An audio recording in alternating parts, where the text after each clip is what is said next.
get going. Got it. All right, we're recording, so nobody say anything. They don't repeat it again later, because this is being recorded for the lovely YouTube. We'll let people roll in just a little bit for one more minute, just to kind of get people in. Or do you guys usually have a full house? This is my first one for this session around. Usually like 60-ish people on here. 60. Yeah. Or we'll give it a couple of seconds then, because we're at 18. I'm usually letting people in till like 9:30. Yeah. I think it depends on the day, you know. Depends on 'cause the day, depends on the amount of caffeine, depends on the weather, all that good stuff. I missed one the other day, but I can always review it, right? On Yes. We started with 80 on the first day. So we've held a good number since then. It's been 80's good. 80's good. I like it. yeah, no, but I mean we're doing 60 to 65 every day now. So Okay, that's not too bad. My name, for those who don't know me, is Maggie McDowell. I am the Director of Technology and Development for 2 market centers, for the Boston Southwest Market Center as well as the Easton Market Center. I've been with KW for, I've lost count now, somewhere around 18 years at this point in time. Steve knows I'm an old hat at this point. In many different roles. I've been an assistant to a team. I started off as assistant to a team also long ago, and I've traveled through the system, and now I am where I belong. Helping people and coaching and consulting agents, especially around technology. Command is one of my favorite things in the entire world. And I'm here to talk to you today about session 9 of Ignite, which is capturing more leads, which I'm very excited to. And here with me today is Steve. Steve, if you would introduce yourself. yeah, I'm Steve DeAngelis. I'm the Market Center Tech Trainer for KW Coastal Rhode Island, Market Center 700. I'm fairly young. I've only been in real estate and with Keller Williams for 11 years. That's pretty good. Yeah, well, you're 18 blows me out of the water, but Right out of college. I just went right out of college, right into real estate. And I'm also here with Rihanna. If you want to say hi and introduce yourself. Hello, everyone. I am Rihanna. I am the Director of Agent Services here in Connecticut. I will be your chat moderator today, so hopefully getting to all of your questions and answering them fast for you. All right. The name of the game today is participation. I love to see all of these smiley faces and reactions, and I want to hear from you guys today. And so as many of you that you can turn on your cameras, I would love that. It makes this go way better. I know we're going to be here together for a long time today. So I'd love to see that. So let's see how you guys are good at your reactions. I'd love to see everybody clap your hands and the reactions to see if you know how to do these things. Well, Max got it. Victoria, good job. Oh, good. Some of you got it. The little reaction button, the bottom's right. Excellent. All right, cool. And today, right, you guys can raise your hands and you guys can chat, put questions in the chat, whatever. I'd love to hear from you today. I'm going to ask questions. So I think participation would be really good. Anybody notice cool if they have like the recognized hand gestures? Has anybody tried that yet in Zoom? Like if you turn it on and you like put your hand up, it'll raise your hand. And if you thumbs up, it'll actually do a thumbs up. It's kind of neat. Just again, I did it the other day. It does take a long time, so you kind of have to sit there weirdly for a little while for it to happen. But all right, nifty. All right, are we all ready to go? Ooh. All right, so I'm going to share my screen so we can get started. Yeah, I'm going to get started with the PowerPoint. All right, can you all see the PowerPoint? This is where things fail like right away. I see a thumbs up. Excellent. Marjorie was paying attention. She was good. Thank you. All right, so we're talking about capturing more leads in this segment of lead generation. So far at Ignite, you guys have been making contact with your sphere, the people that you know, and who know you. And in this session, we're going to talk about other sources of leads. So people that you don't know yet, meeting new people, how to get to know them, how to get them into your sphere of influence, how to really grow your database, right? You only have so many people to begin with. And if you just call your sphere, you're going to run out of people real quick. So we want to make sure that we are growing our database. So this is what we're talking about today. And there are methods of meeting new people and getting to know them and having them know you. And you're going to hear it over and over again. The more leads, the better. And the more quality leads converted to contacts, the better as well. So before we begin, how are you guys progressing with some of the stuff that you guys have been doing with the success system?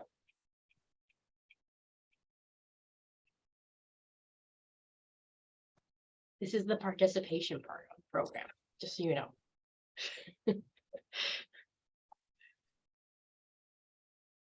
Really not where I should be, but I'm not giving up. Good. Are you making phone calls, Marjorie? A few here and there. I'm still inputting stuff, so, and I've been going to other things too. So, but anyway, I'm still working on it. That's good. That's good. Anybody else? Is anybody making phone calls? Raise your hand if you are doing some sort of lead generation. Karen, good job. Judy, I see yours. Okay, Victoria. What are you guys doing? Are you making phone calls? How are you guys doing this?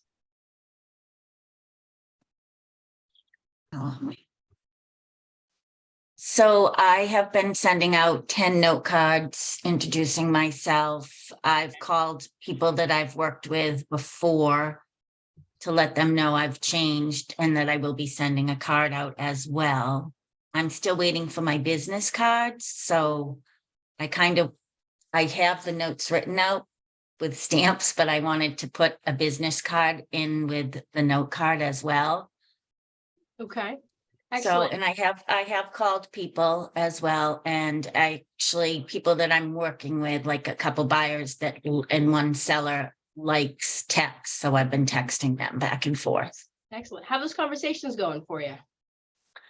Good. It's still a little awkward for me, especially like people that like my friends that I'm talking, like that I usually wouldn't talk to about real estate with. I'm finding myself having a little bit of awkwardness going down that route, because I know I had spoken with you that, I'm from Redfin. So I didn't have lead generation with Redfin. So I think that's my biggest obstacle.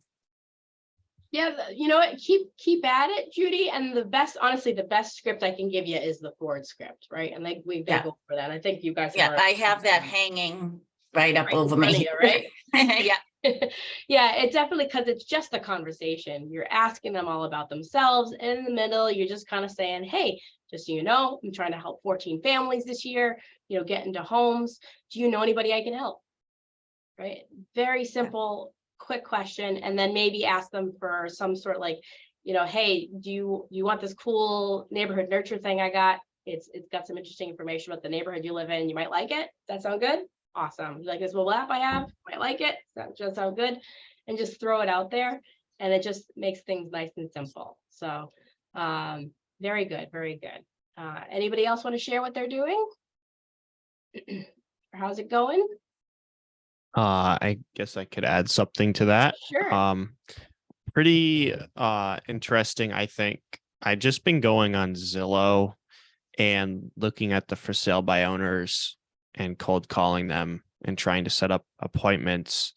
I'm lucky. I have a few buyers as well who are actively searching. So I can sort of, take out two things at once, Mhm. potentially get a listing and potentially find a good property for my buyer. That is awesome. And not many people do the FSBOs and expireds, but let me tell you, those expireds are starting to come up a little bit, and there are still those FSBOs around. Yeah, And they're, it's tough because Yeah. a lot of times the for sale by owners are very independent people and they really dislike realtors. So they can just kind of be a jerk just to be a jerk. But it is what it is, you know, so it's whatever. yeah, it is whatever. But yeah, I mean, the best you can do is show your values, kind of like work your way in there, and then hopefully let them know that, you know, people who go to FSBOs are also looking for a deal, right? They're trying to get, so they're not going to get the best value unless they use a real estate agent most of the time. And I know that's difficult to do, but I'd say congratulations, because not many people are in that space. And I think that that's really good of you to go for that. So awesome. Thank you. All right.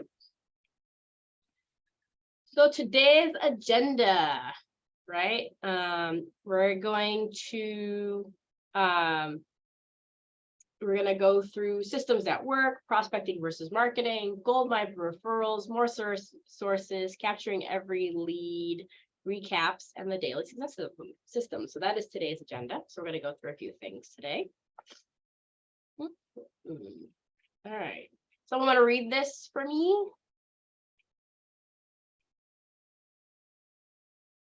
I will. Good. You love people, but at the same time, you haven't yet learned to love hunting for them. This is like one of my- it's very true. I also love this quote. It reminds me of The Most Dangerous Game, but from back in high school. But this is about learning to love lead gen, right? To hunt for people who are able, ready, and willing to buy, right, and sell for real estate. So in this session, we're going to learn more sources for you guys that you're going to never run out of, and that you're going to love hunting at the end of it. And our objectives for you today are to get a deeper understanding of how to create lead generating messages and to be able to expand your referral strategies. So hopefully by the end of the day, you'll choose your top 4 lead generation sources and lay out strategies and timelines to generate leads from these sources. So we good to go? You guys all on board for that? Cool. All right, so let's talk about systems that work. Do we think Keller Williams is built on systems and models? We think? Yeah. Everybody read the Red Book, right? This whole thing is a big system and model, right? The whole book. Everything we do in Keller Williams is based on systems and models out of that book. So there's going to be systems and models for capturing leads, right? Your number one job is to find ways to get to the path of motivated buyers and sellers, right? It's always smart to be reminded of our number one job. And this is it, right? I always say to people in Ignite, right? If you don't know the answer is lead generation, right? You're always going to be right if you say that. And so that's what we're going to talk about today. All right. So lead generation should always be purposeful and intentional. Not that they can't be entrepreneurial either, but purposeful is always better, right? Why do we want to be purposeful in our lead generation?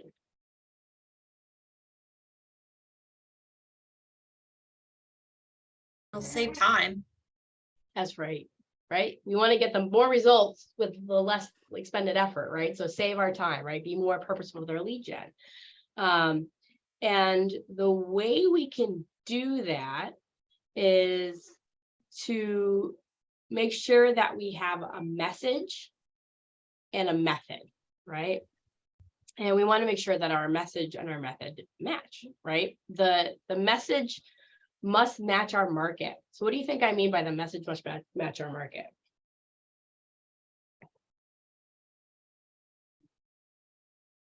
Something that relates to what's going on with those people and the market itself. Right. So like, what would be a good example for a message that matches the market of today? Social media. Yep, I mean, that's an avenue for sure. That's a method, more of a method. But think about, let's think about interest rates, right? So what kind of message can we put out that matches the market?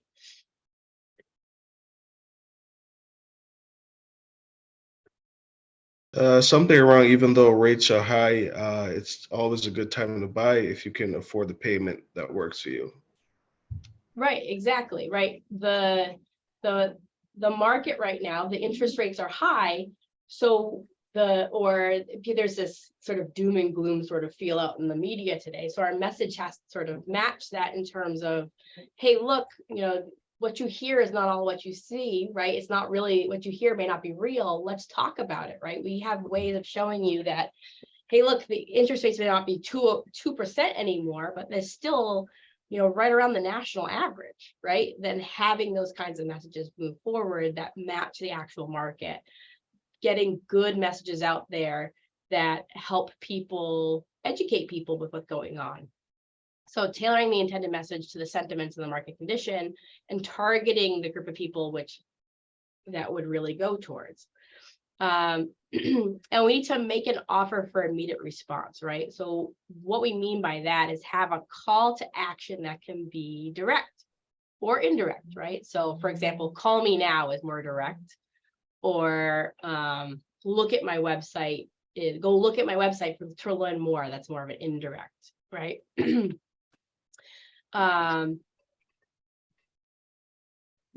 you think of a good make an offer for best response, a good MOFR for a message today?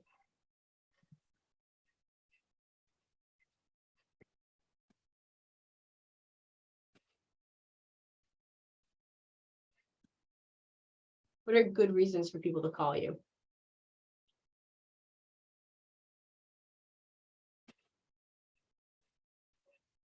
I would say that even though the interest rates are a little higher right now, the prices have come down, so it's kind of evened out in some sort of way. Is that where you're Yeah, going? so I mean, you could say like, call me today to find out more about how we can work with these interest rates to get you a payment that works for you. Right, there's different, that's a MOFR, right? That's a making an offer for immediate response, right? The call me today to get this information, right? Do you know about the prices of the homes in your neighborhood, of the area, of the town? I've got just the report for you. Call, text, or visit my website to sign up for one of those reports. Right, that's a MOFR. It's a message about, it's like the two together, right? It's the message about, hey, look, the prices are still pretty good if you're selling your house. Call me today so I can get you this really neat report that's going to help you visualize that, right? So it's the making an offer for best response. You're going to put the two together to get people into action. All right, does that make sense to you guys? Do you have any questions about sort of the match or market make offer? No. I think it's a good time for buyers, better than before, because people were going crazy and way over ask and all that other stuff, and many offers that I think people have a better opportunity to find something. Yeah, absolutely. There's better opportunity. Also, the fact that they don't have to give away their soul to buy a house anymore, right? They don't have to like waive inspections or things like that. Those things are sort of back to normal. I mean, there's still competition out there. I'm not going to say there's not, because we still have multiple offer situations, but it's down to earth now. It's a lot more. I think with regard to the rates too, it's really a perspective thing. 4% is very low. Now it's not 2%, granted, but back in the 80s, it was around 12%. Try 18%. A little higher Yes. too. My very first home when I was 22, because I had no credit whatsoever, for 2 years, I had an 18% interest rate. And then we could refinance after that. And we went down to probably, I don't know, 15, 12, I don't know. Like, but it's a perspective, you know. 4% to me is a pretty good rate. 4%, I mean, yes, it's 6 or 7, and it could go up to 8, right? But it's Yeah, it's yeah. still, like I said, national average, but it's all about us educating our clients. It's the message that we give out, right? And meeting the market where we are, right? And that the market changes, so our message has to change depending on the market, right? For us to lead generate. Now let's talk about method, right? There are 2 primary methods of getting your message out to a target group. Could anybody guess what those 2 methods are? And if you look at the slide, it'll tell you. Prospect and market. Yeah, you got it. What's prospecting? Prospecting is being intentional about who you target. Yep. And marketing? It's more of a general putting information out there. Yep, absolutely. All right, so there's 2 ways to get your message out. Prospecting, which is called like the intentional sort of lead generation, and the market, which is sort of less intentional, more open-ended, sort of going through things. And we're going to cover both of those sort of in depth today for sure. All right. So when you are truly on the hunt for leads, you're going to find a bunch of opportunities. So it's really keeping your eyes open and your ears open for certain ways to do that, right? So if you're in a coffee shop and you overhear a couple talking about an open house, you know, what should you do, right? You should approach, connect, and ask, right? We talked about approach, connect, and ask. How do you approach? You got to make sure that you approach the situation, right, with a conversation starter.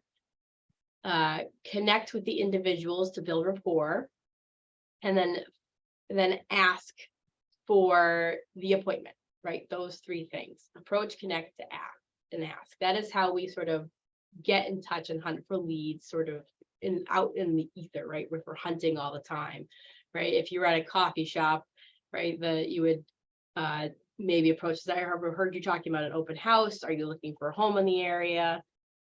Connect. I have a list of homes for sale in the area. I'd love to connect with you and to stay informed. And ask to meet them, you know, to talk a little bit more about the situation. So kind of always being open and on the hunt for things. Kind of going along with those lines, one of the easiest things that you can do, and I don't think enough agents do. How many people here have a name tag?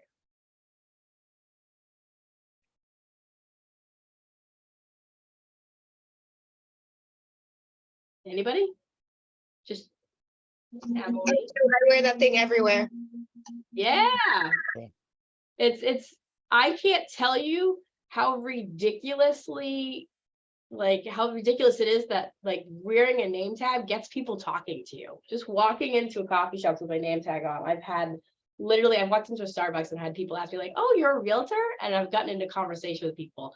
I had it on when I was on the playground with my daughter, and somebody just struck up a conversation with me about housing, right? It is sort of the simplest low-key advertising that you can give to you, and it's only $15. It's the best type of marketing you could buy yourself. So if you do not have a name tag, please go get one and wear it. Don't just leave it in your office, which I do a lot. And I don't wear it enough.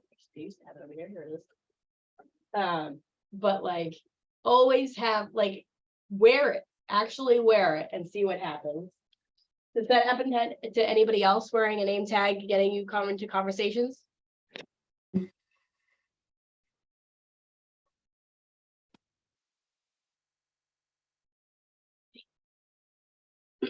No, guess not yet. But I would say it sounds like some of you aren't wearing them yet, but please wear them. They really do work. It's kind of amazing. It gets you into these sort of situations where stuff kind of just comes to you. And it does work.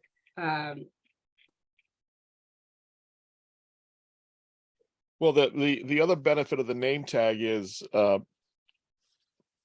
people see you in a store, they may ask you questions. They see you on the street, they may ask you questions.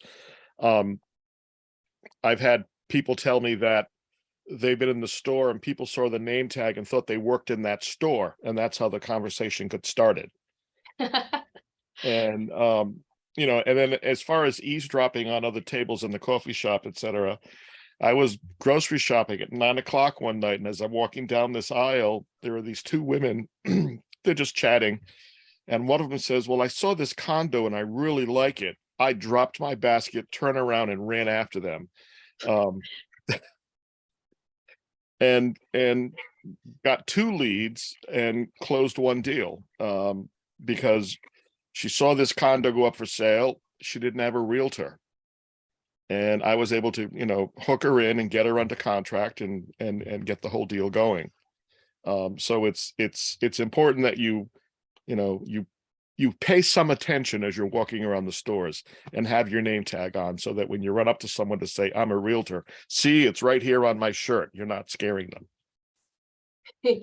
I suppose I might scare them if they're having a bad day, but other than that, no, it really does make sense. You got to keep your eyes, you have to be open to it, right? If you're always closed off, you're going to miss opportunities, right? You should always be open for opportunities. Absolutely. All right. So any thoughts about anything we just talked about in terms of messages and methods, or anything that we kind of went over in this first section here?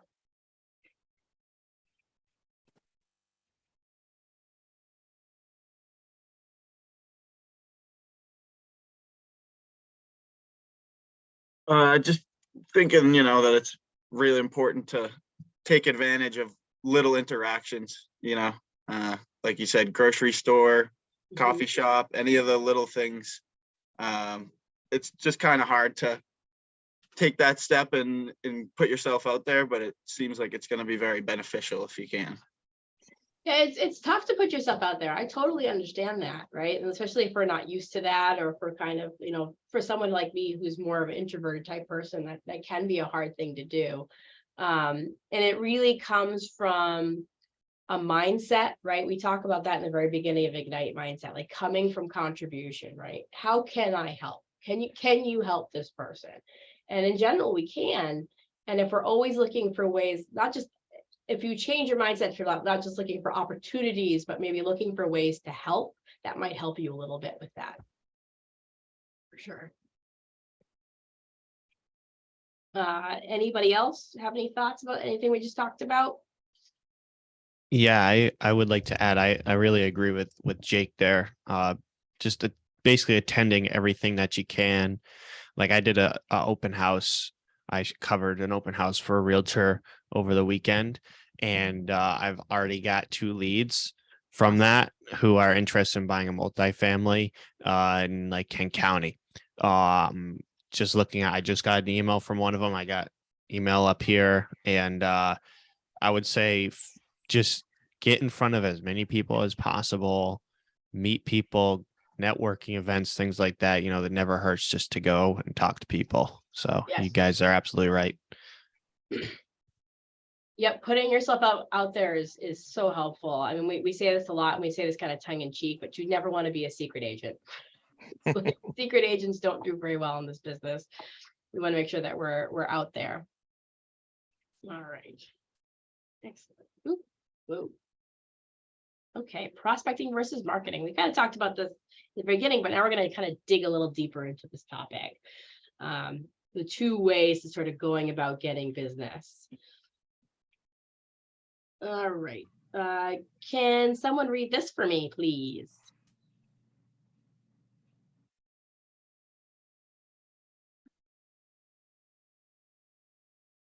Lead generation. Oh. Go ahead. I was reading and I don't know what happened. I'm sorry. Go ahead. Monica. Okay. Lead generation is a contact sport with simple rules. It means making contact with people through prospecting and marketing. Excellent. What do you think that means? What does that mean to you guys? again, just get out there and get in front of as many people as possible. Yeah, we basically just said it, right? Real estate is a contact sport. It doesn't happen. Real estate does not happen unless we actually go out and talk to people, right? Whether it's our actual database or going out to find new different sources or different leads, you have to contact people or it just doesn't work. This business is not one of those things where I see so many times when new agents think that the duck is going to fly in the mouth, right? It doesn't work that way. We do have to go out and hunt. That's what we're talking about today. So we got to make sure that we're going out and do things. So you guys have seen this chart before, right? In Ignite, and everyone we know and everyone we talk to is somewhere on this graph, right? They're somewhere in between move and move, right? The question is, are they at the top or the bottom or somewhere in between? And every timeline is a little different. And it's our job to do our best to predict where they always are. So do we only prospect leads that are on their way up? Do we only, or do we hit them everywhere? What do you guys think? Do we only prospect leads of people over here? I think you want to do everywhere just so, because down the road, they'll already know you. And so when they are ready for the move, they'll hopefully remember you. Right. Every lead we catch, we're trying to build a relationship, right? It's a potential buyer and seller or referral source, right? Even if they are right here, they just after the move, right? That doesn't mean they can't refer someone to us. There is importance on getting in touch with everywhere at every step of this. So who do we prospect for and when, right? So it's everyone at all of the time. Right, so in session, I think session 5, they go over this. And it's here to remind you the 2 methods for lead generating, prospect and marketing, right? The marketing is always it can be money intensive. It's passive, right? Because you're basically sending our picture out there and our information out there. And it leads long-term results, right? Stuff that kind of comes to us when it's ready to come to us. Prospecting is time intensive, it's proactive, and it leads to more immediate results. And it's usually less money intensive, mainly because we're usually using face-to-face interactions or the phone. We generally like to be in this sort of pyramid situation where we're prospecting based and marketing enhanced. Why do you think that is?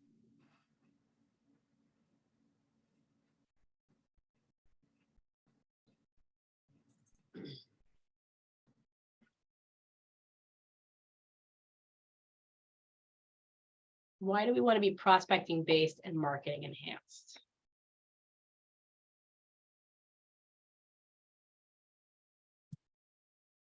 So that you're always out there in one aspect or another.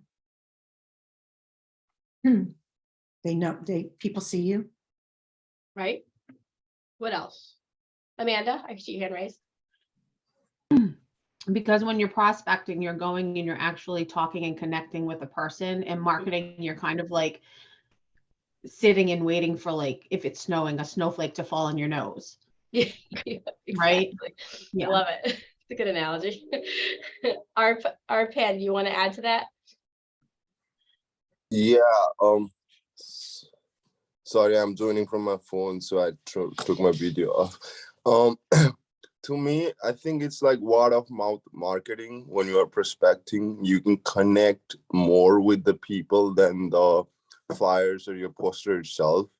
You get the human interactions, and I mean, they will find out what you are there for. You know, if you are genuinely there to provide a service or just to make them money. So your interaction is like, it's a different kind of connections you get when you go out there and talk to people. Like last weekend, it was my first open house. So I went there with my mentor, and I was just shadowing her, and just the feeling of being there, seeing the house, seeing the people, it just lifts off differently, you know.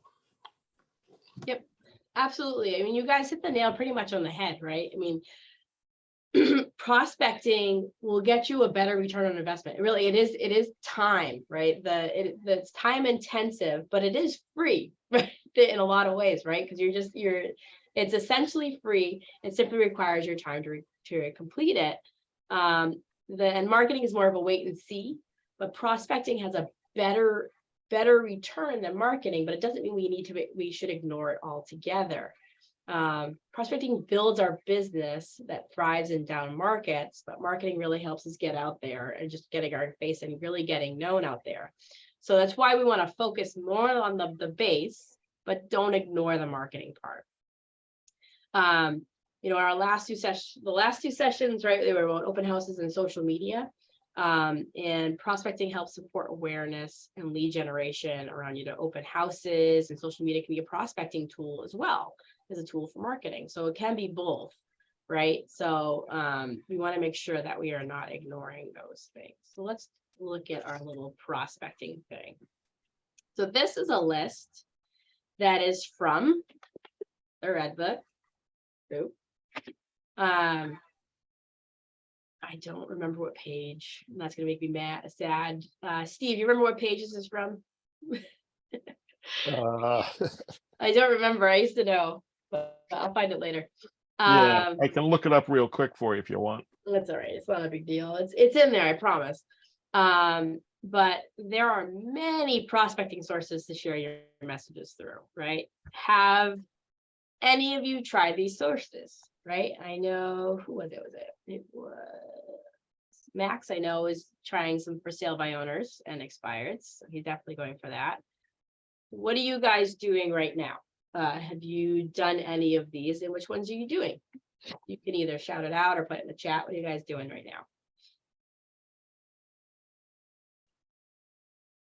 I have a few hot sheets that I made on MLS just for expired listings in a few different counties near me. Been trying to check up on those pretty much every morning and shoot out some text calls here and there. Excellent. Thank you for sharing that. Anybody else?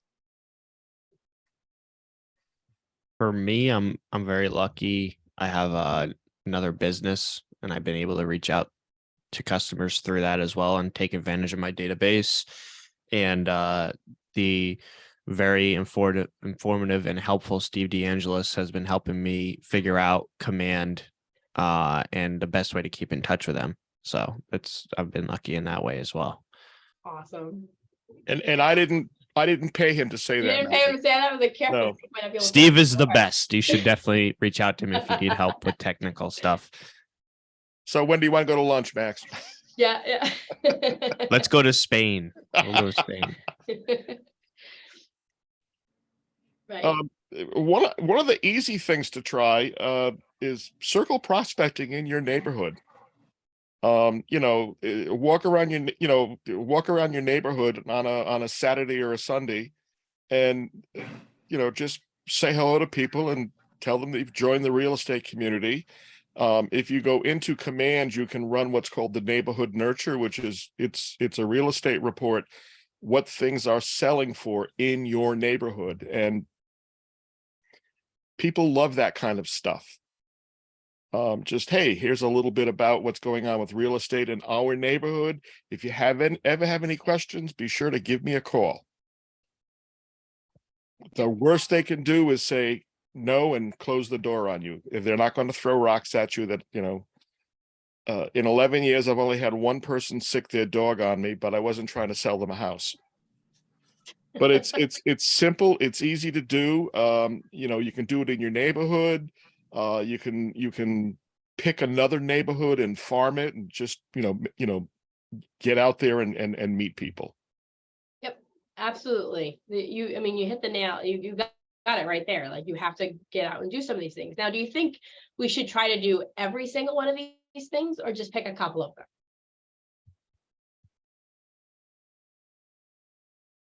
I would say pick away at them.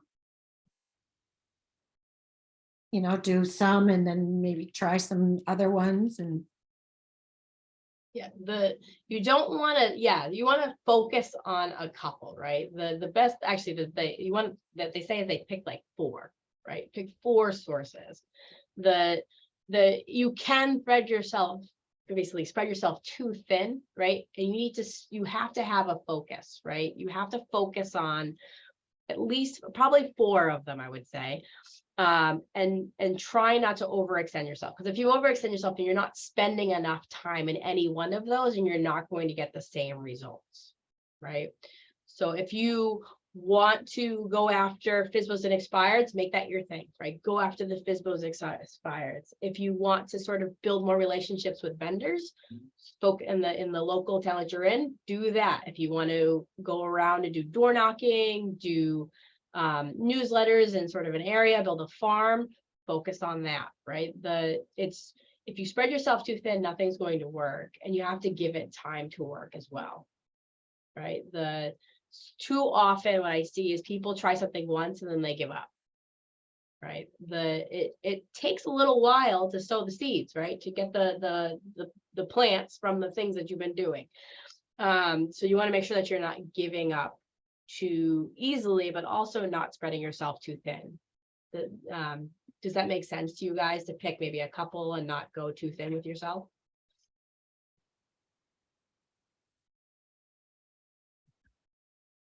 I'm assuming that's either a yes or a no. Yes. Yes, right. Yes. And they do say, like, the top agents, when they look at stuff, they focus on only a couple of these. And they want to make sure that they're going after those at a high level to make sure that they're getting the most for their time on the prospecting side of things. Which source is missing from this?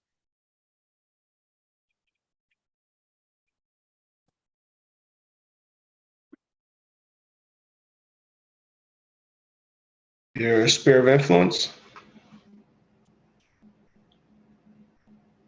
That is true. That's not in there. There's also one that's not. Then that's very true. You should also absolutely prospect your sphere of influence and your database.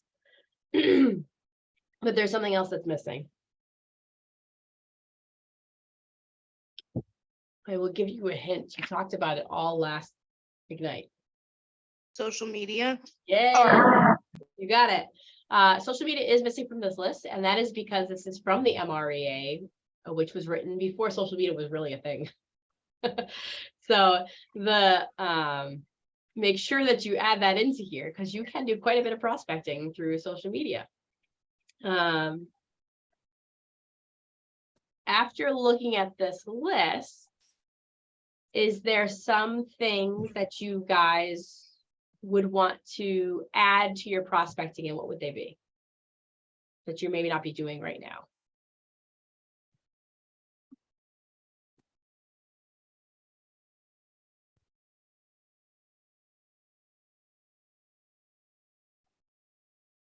I think I'm going to look into more for sale by owners and expired. Excellent.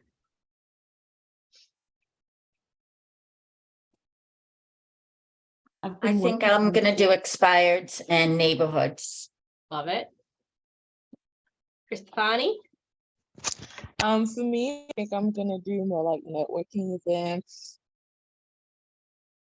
Excellent. I love that. Excellent.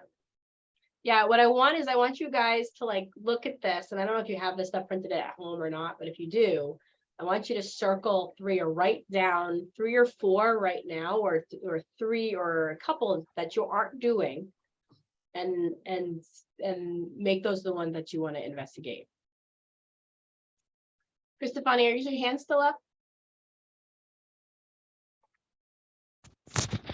Hold on, figure out how to lower it. Hold on. Oh, it's okay. I just wanted to make sure I didn't ignore you.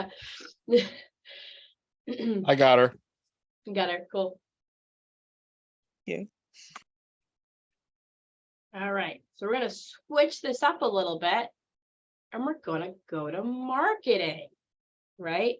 So this session is about additional prospecting sources, right? So in comparison to the prospecting, this is the marketing stuff, right? So, you know, you've got your offline advertising, like the radio, the TV, newspaper, like the wraps on your vehicles, those kinds of things, online advertising, right? The pay-per-clicks, the SEO, social media portals. Broadcasting, which is radio and TV and that kind of stuff. Direct mail, which is postcards, special event cards just sold, promotional items, public relations, and sponsorships.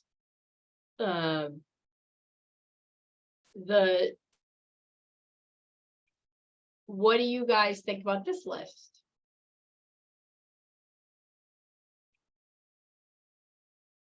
Is anybody doing any of these currently?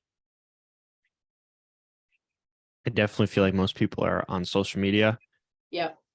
Biggest thing though is unique content. Not necessarily going on there and dumping your life and everything that's going on, but just sort of like if you go to networking events, take a picture with people and post it and tag their businesses and simple things like that. That's unique to you and what you're doing for your business. I think it's super important, not just posting generic, happy holidays stuff or pictures, be unique and post things that will have heavy engagement, because if you post the same thing that a lot of other realtors are posting, they're just going to scroll right past it like it never even existed and it'll be a waste of your time. So that is very important and something that I need to improve definitely upon on my social media accounts. I would say that rings true not just for social media. I think that rings true for everything you do. In fact, one of the biggest things that I hear a lot is, oh, why can't I send all these things an email, like the turn your clock backs and happy Valentine's Day and all that stuff, to like emails to your clients and things like that, right? I tell people, why do you want to do that? I mean, yes, we should do some of that stuff, but at the same time, it's not different and you're going to get lost, right? We have to send better messaging, no matter what we're doing, more direct and more pertinent to people we're sending it to, right? Who is our audience? And we need to make sure that we're hitting them where they're at. Because if you're sending turn your clock backs to your database, I can guarantee you it's not getting opened. But if you're sending them something that they're going to want, it's getting opened, right? And it's the same thing with everything we do, social media or not. So I will definitely go with what you're saying there. Is there anybody here doing postcards or things like that yet? To an area? I am. You are? Excellent. Excellent. It's one of those things where you sort of need to, I would say, like, do it to a farm, right? And you hit that farm in different ways at different times. And you want to do it consistently, because once again, one and done, not enough. One and done. Yeah, those were sent out, I think, last Friday, but with the holiday yesterday, I think they arrived today. So by the end of the week, I'll follow up with telephone calls to the areas that I hit. Right. And, as new agents too, like, marketing can be expensive, right? So you want to keep that cost down. Command does offer an easy way to do some advertising. Does anybody know what I'm referring to? Easy, somewhat cheap, inexpensive way to do advertising.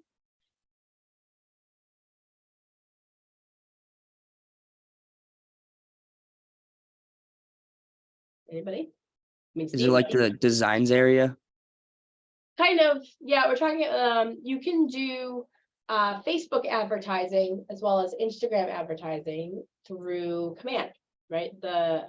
You can set up and send and do Facebook advertising right through the campaign's Command. And we do have, it's for a low cost. It's almost like, I like to call it a database farm, right? When you do postcards and stuff, you're doing a geographical farm. When you're doing Facebook advertisement on a consistent basis to a certain subset of people, then you're doing a data farm, basically, where you're hitting the same people with your face again and again and again consistently. And Facebook advertising is pretty low and inexpensive for the most part. You can get away with hitting goodness, thousands of people for like $30. So it's a lot better. And even if you don't have a listing, all you have to do is ask an agent in your office, and they're usually more than happy to have you advertise their listing for them. So you can put their listing up and hopefully get a few leads that way as well. Has anybody done that yet? Here? I know Steve has, and it has success with it. I'm curious to hear if anybody else has, though, because I know it's been a hit or miss for a lot of people, but I know Steve has had success with it. Yeah, I do it every open house when I get a new listing, when I need to boost the listing. And I'll spend $20. I don't have the deep pockets like Maggie does. But I'll spend $20. I'll run the ad for 4 days. And the nice thing about it is you don't get Fred Flintstone, Santa Claus, and Jesus Christ coming into your database. Very true. You know, the social media platform, if someone clicks on the ad, it gives you their information. And as I've taught in other classes, I always get good leads that I may sell other properties to. They don't always, you know, maybe my listed property is really not what they're looking for, but for example, I had a loft condo that I had listed for $200,000. A guy from Wisconsin was looking. He came in through a Facebook ad, ended up selling him a $400,000 condo. So that ad was paid for over and over again by that one person. Yeah, I mean, for Facebook advertising, right? Any sort of social media advertising, right? The actual average for conversion is 18 months. Average. So it means, what does that mean? It means basically, hey, you're going to get leads. Some of them aren't gonna, most of them aren't going to convert right away, but you need to continue to hit them, right? It needs to be a constant thing, using smart plans and making sure that you're keeping on top of them, right? It is like most sort of marketing transactions, right? It's not immediate. You need to make sure that you are consistently hitting those people, being top of mind. Right. All right. Any more thoughts on the marketing? Anybody here do any more of these things? I know the 72 sold thing is going on right now, so those guys are on those TV shows. All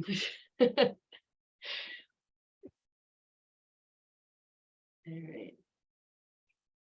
I actually know a couple agents who do radio spots too. All right. So these are sources that are both prospecting and marketing, right? So we kind of talked a little bit about farming and events and networking. And we're going to talk about, we're going to dive a little deeper into the farming in a few slides, as well as seminars, events, and referrals. What is a common prospecting method to use with open houses here?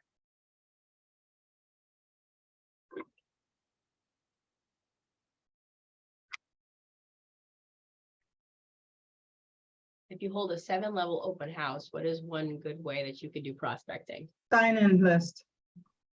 Sign-in list. Definitely, yep. There's definitely something else though.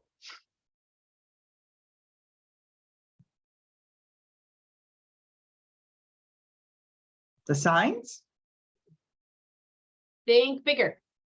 Think bigger? Yeah, think so. If you're doing an open house, what's one thing you should be doing ahead of the open house? Well, I want to do is make generic door knocking. I want to do door knocking. Door knocking, you got it. With the That's what I'm 5 looking to for. 5. And if someone doesn't open their doors, I want to be able to put a little door hanger saying, come visit us at an open house. You know, register beforehand, just call, text me, call me if you like to go. If Yep. you know somebody like to go, and that would be at least something that I thought outside of the box. Yep, the one thing that people do not do not enough of for open houses is door knocking. right? You should go prospect around the open house where you're gonna have it ahead of the open house. And you could even do it a couple times if you wanted to. You could do it when the sign goes in, you could do it before the open house, you could even do it after it gets under agreement. But the door knocking is a great opportunity to meet the neighbors, right? Especially since, did anybody notice when one house goes up on the street for sale, what happens to the rest of the houses? Or go up. You start seeing another sign and then another sign and then another sign, right? It's really, it catches, it's like a disease. They all want to sell their house. And if you're not doing the proper things, you might miss out on something. So make sure that you're doing all that good stuff.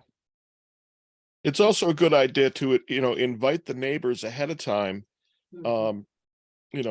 Let's say your open house is starting at 11 o'clock. Well, I'm letting the neighbors in at 10:30, make them feel special. They're probably not going to buy that house, but they're going to shop. They're going to check you out at the open house. Yes. How do you present the house? Can you answer questions? Are you responsive, etc. And then, and then when you put it under contract or you sell the place, you close on the place, do the same thing. Hey, we just closed on this house. I've got other buyers that are interested in this area. Do you know of anyone in the neighborhood that might be thinking of selling? What about yourself? Have you thought about selling? Yep. And it's, yeah, it works. You'll get people that start to think. Yep. All right, so any ahas about the prospecting and marketing list?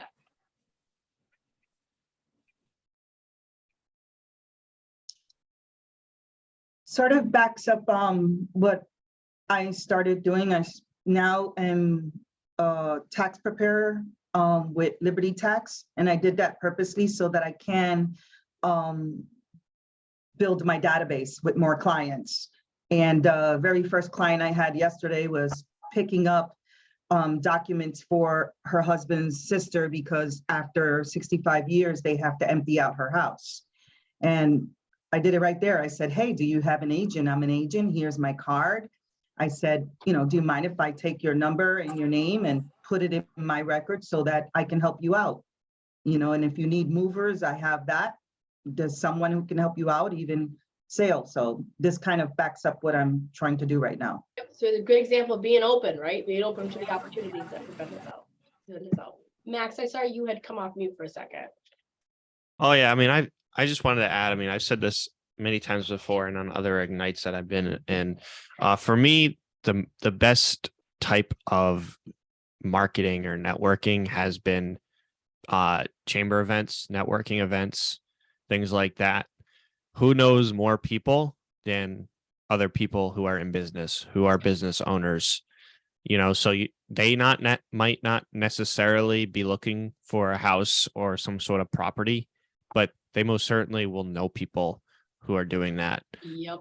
And that has been huge in my other businesses is getting referrals, is networking events. Zoom's great. This is great. But I really honestly think nothing beats being in person, talking to people. Like I just did a Zoom meeting with a BNI chapter that's in Northern Rhode Island, and they got people from Florida who are members. And it's just not the same as the other BNI chapter that I've been a part of. In person is far more superior to being online for networking. So join local chamber, go to chamber events. For me, that's been the biggest thing. Yeah, in fact, we're going to dive into that a little bit later because it is so important. It's kind of funny. I know several agents. In fact, one of my team leaders, he considers himself a networker, right? What he does and what makes him such a good agent and why people use him so often is he's a connector. He just connects people with people, right? And if you are that go-to person, can connect people to people, right? People are going to start going to you for other things too. So being in networking with other people in other businesses is very important. Absolutely. Mm-hmm. All right. we're gonna get into the gold mine of referrals, kind of where we're going here.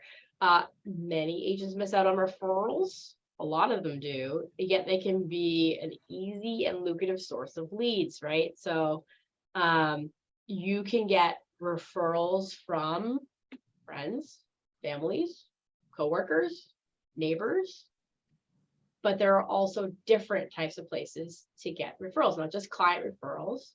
You have agent to agent referrals, worldwide referrals, and business to business referrals, which is what we were kind of just talking about there. So client referrals, right? So how do we get client referrals? Well, it's pretty easy, right? This is what us always providing value, right? Top agents rely on their sphere and their clients because they're most of the top agents I talk to, about 80% of their business is referral based, right?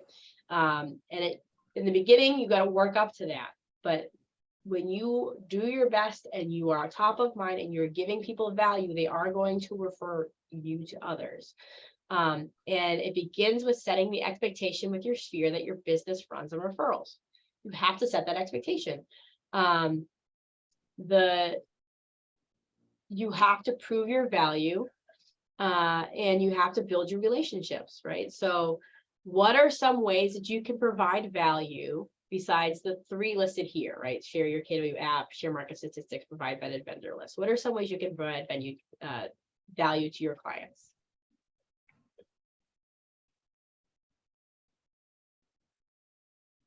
Client events once you get bigger. Mm-hmm. That's a good way. What else?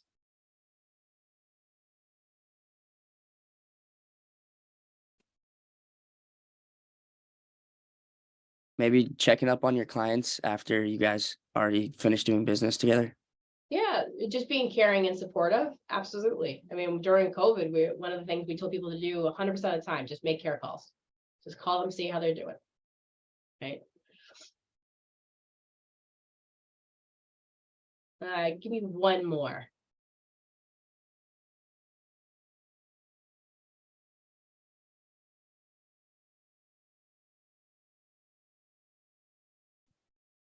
Anybody else have an idea?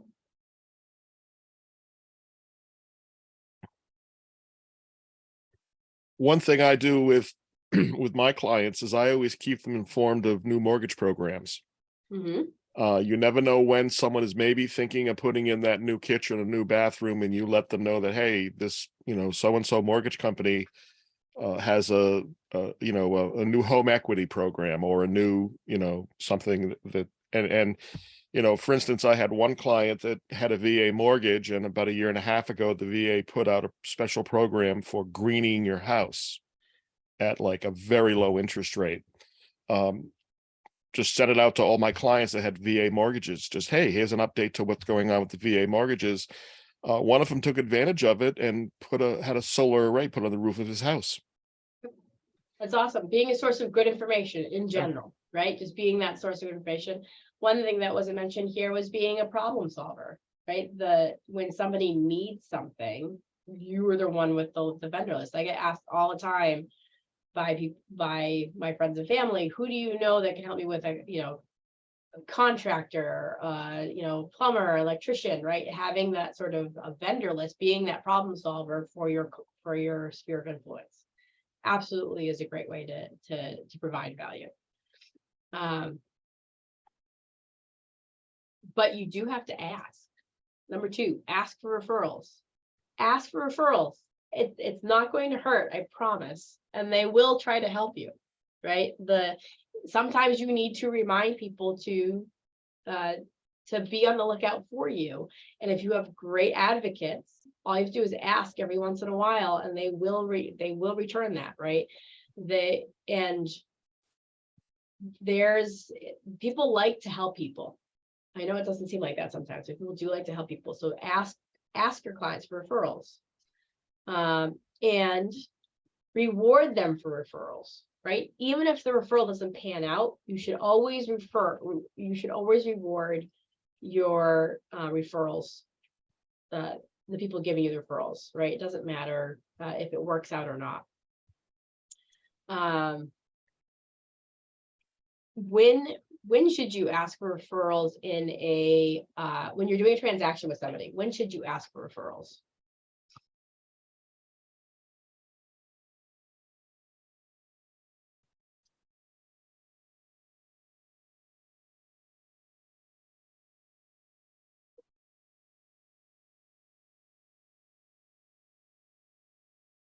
Anybody? Couldn't you ask anytime anything good happens during the process?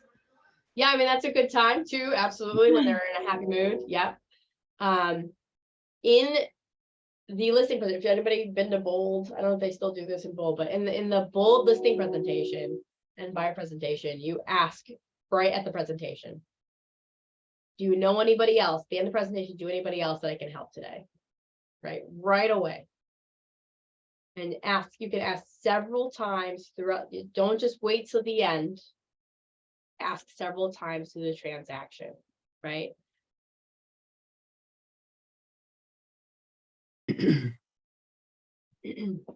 There's a mega agent out on the West Coast, a mega luxury agent named Brady Sandahl.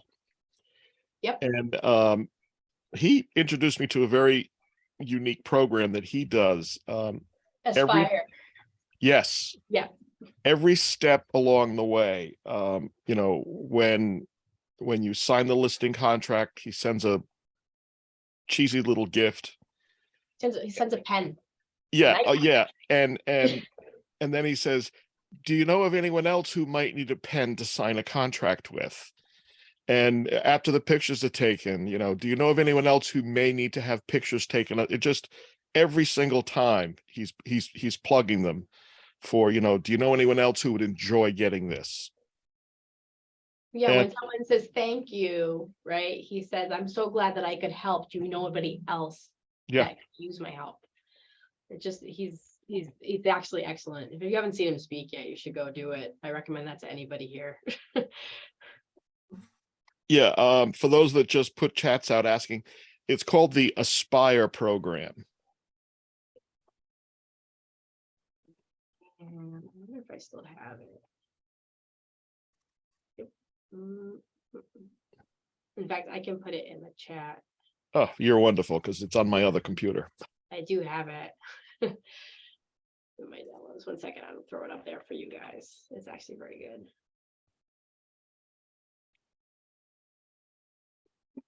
There you go. It's fantastic. He just puts he puts thought into asking for referrals often, and he provides thought into bringing value to his clients. And then the handwritten note. Why do we make a handwritten note? Why do we do handwritten notes? More personal. Absolutely. People love handwritten notes. I love a handwritten note. Somebody took the time to actually wrote something out, right? Sign their name to it, throw it in an envelope and send it to me, right? It's far more better than a simple email. So the thank you notes are something that you always should do at every step of the way. Because nobody else is doing them. It's true. Not many people do it. Kind of crazy, actually. All right. So client referrals can come from agents as well, right? So this is part of the networking, right? This is why we go to the New England regional events. This is why we go to some of the big events in Keller Williams. This is why you go to events in general with other agents, is to build referral networks. So you already know some agents in your market center, right? And things like that. And obviously in here, you're going to, get to know the other people on this call, right? And, when we get split out to do scripts and the like, because you guys are in different states and you might need each other. An agent, you can very much so help you with a referral, and referrals are honestly some of the best money you can make, because you give somebody else the client, they do all the work, and then you get the money. It's very nice. It's a great way to make money. So you need to make sure that you're top of mind with agents, and not as well as your clients. there is actually a way to grow your network and maintain your network within Keller Williams. Right, so you got to make sure that you grow it. First of all, you need to keep track of every agent that you meet. You need to manage it through the referral network and to maintain the relationship, right? So make sure that you're contacting them on a regular basis, seeing how they're doing, same way that you do lead generation with everything else. I think, so do you guys know where the referral section is on Command?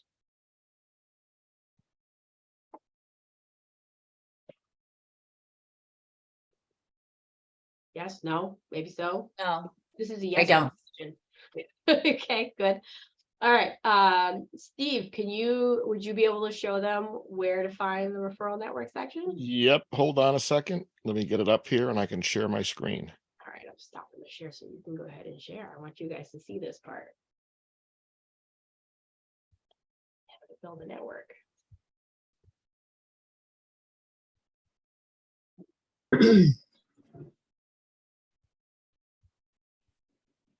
Okay, I have the spinning wheel of death here. Do you want me to do it? Because I think Yeah, yeah. All right, cool. I'm not able to get it to load. Hold on 1 second.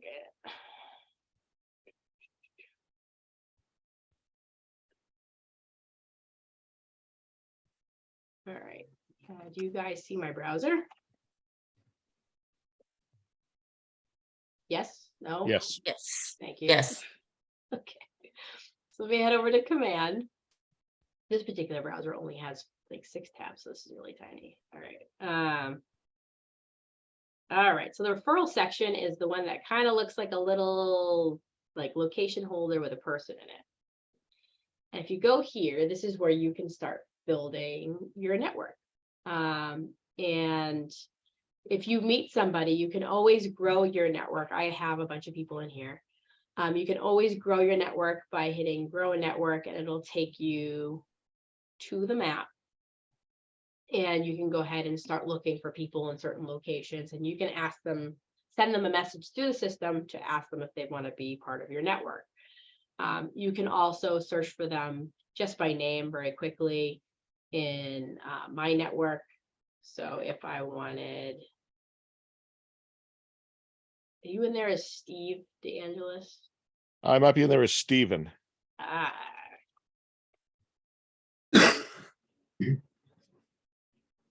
Maybe not. Your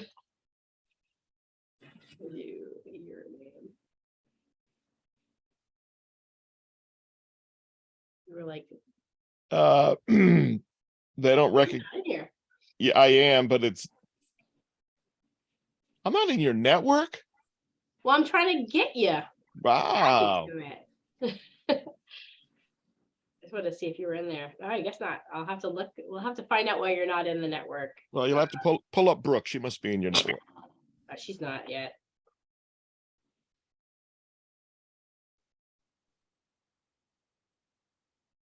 So you can always find somebody quickly by going to my network, typing their name. They'll come right up and you can just click add them, and you can send them a message to send them an invitation to your network. Please add me, friend. And you do send invitation. And then they go ahead and get that particular invitation, and they just have to accept it, and they become part of your network. But there is one thing I wanted to show you. So who do you know? Where do you want to find people? And this is actually a really cool thing that you can see inside the referral network. If you're in here and you pull down this little thing, go to referral patterns. And you will see what we see here is called referral patterns, city to city. It shows you to the city you choose, right? I have Westwood chosen here, where people are coming from or going to. So in this case, I have going out. So sent out from Westwood, 4% of the people being sent out are going to Braintree. 4% are going to Portsmouth, going to Worcester. So it's a literal map of where people are going. So do you think it'd be important for me to make friends in the cities where people are going? Yep. And then vice versa. I can see where they're coming from. Believe it or not, a lot of people are coming from Tucson, Arizona. So should I go make a friend in Tucson, Arizona? I think this is a pretty good, easy yes or no, I would think. Yes. Right? So you can choose any town and you can see referrals in and out. So it kind of gives you a good idea. Ooh, Anchorage. It kind of gives you a good idea of where I should go make friends in Keller Williams. So it's a really cool little thing that they got going on with referral patterns to see where you should go make some friends. You should check out to see like in different locations. If you want to do more than just one town, you can look out to see where other people are moving from. But it's really a nice way to see what's going on. Right? Any questions on this? And where this comes in really handy is, you know, so a friend or a family member says, hey, I'm thinking of moving to Phoenix. You can pull up the city of Phoenix. You can see who's repping, you know, who does the most work with buyers in that community. You can send them the referral, and when they accept it, they agree to give you a 25% referral fee. The paperwork is done. You know, you don't have to then fill a form out and mail the form, get it back, give it to your broker. It all happens automatically. When they accept the referral, Command automatically passes over the information on who the buyer is and what they're looking for. Mm-hmm. And it's just, I mean, I'm at the stage in life where I have 22 nieces and nephews that are all coming into their mid-20s. I did 4 family referrals last year, and I did 6 the year before, because they're all over the country. So I've connected with agents in Texas, California, Colorado, Florida, Pennsylvania. It's a great little tool. It is a great little tool. So the referral network is something that should be used. And I recommend it wholeheartedly. If you're looking for like more migration things other than through Command, you can actually find migration patterns with the US Census. So if you go to the IRS or the US Census websites, they actually do have migration information there as well. So just good information as to where you should go make some friends for in and out of your location. All right. All right. So worldwide referrals. So obviously KW is worldwide, right? So we have 50 regions, including the US and Canada. And that agents all around the world can be referral partners as well, not just United States and Canada. So you can look up other agents in other locations like Puerto Rico or other places too. So don't forget about that as well. If you have people who might live internationally, you still have opportunities to get referrals through that as well. All right. Business to business. So another source of referrals is business to business. So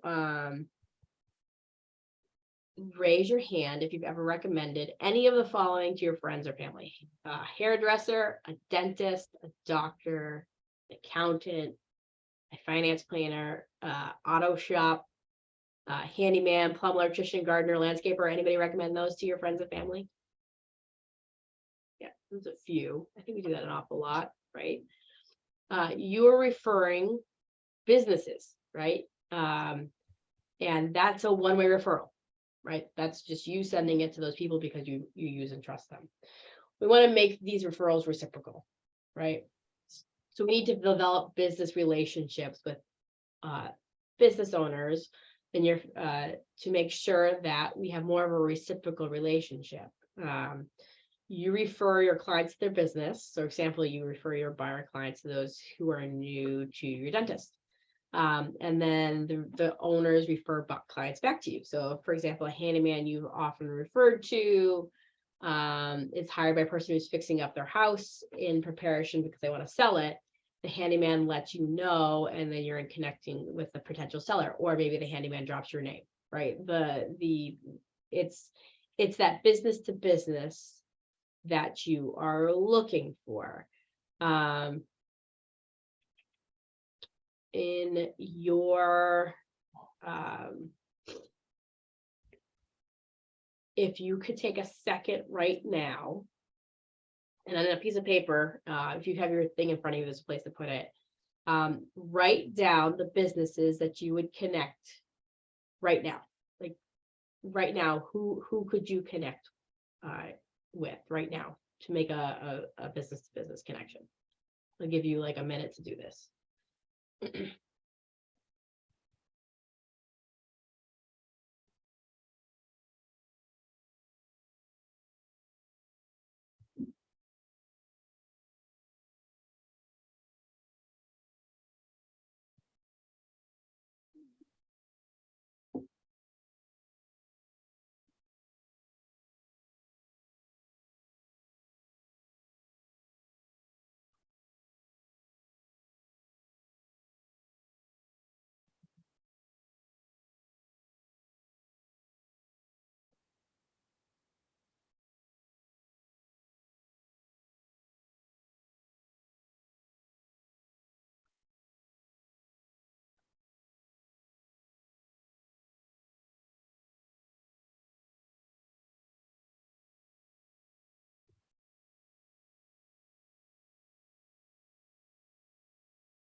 All right, volunteers, how many businesses did you write down?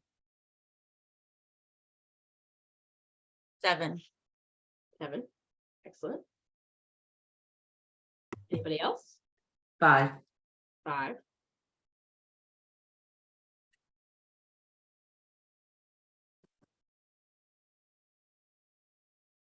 Excellent. 5 as well. 5 as well. Excellent.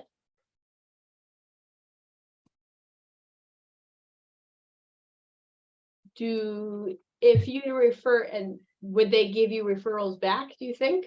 Those 7 or 5 businesses that you guys wrote down? Some of Yes. them. Some of them? Excellent. I heard a yes, so that's excellent. Excellent. Yes. Yeah. Do you guys think that you could expand that list? Definitely. Excellent. Do you guys have holes in your sort of business referral relationship? So for example, can you identify things that you would need a business owner to in order to recommend it? So for example, do you all have handymen? Do you all have an ACH guy? Do you all have, do you guys see holes in who you could recommend? Somebody for me is a contractor. Mhm. I meet a lot of contractors, but I don't know, just somebody who does good work and doesn't charge a gazillion dollars to do tiling or something simple like that. Mhm. Because in Southern Rhode Island, there are a lot of contractors who seem to be just outrageously expensive because they can. Got it. That's really all I could say for why they're expensive. But Because they yeah, can. yeah. So how could you go about finding your missing piece?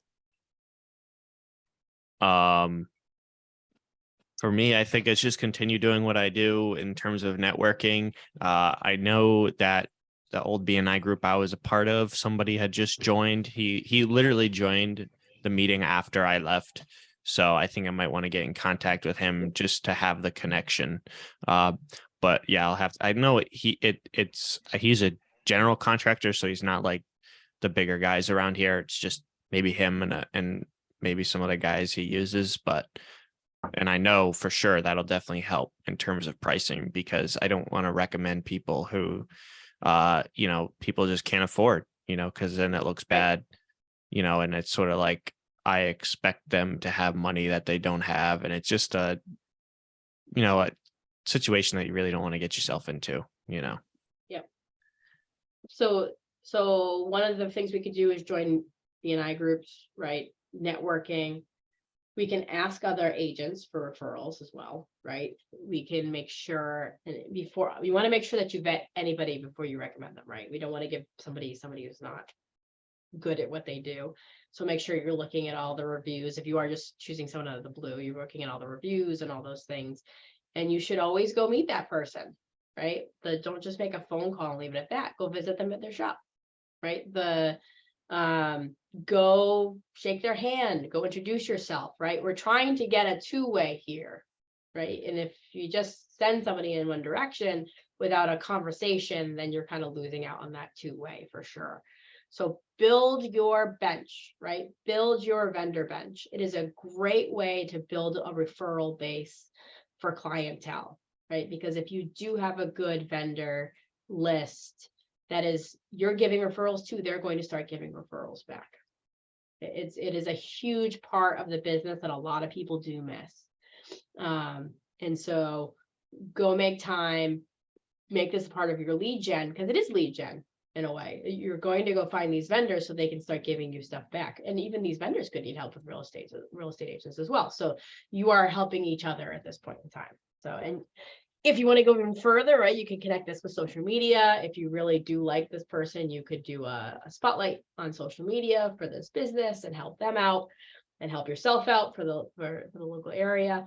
So there's lots of good ways to use this business to business. All right. Excellent. All right. Whoops, too far. All right. So thoughts on some of these referrals. What did you guys think about the referral section here?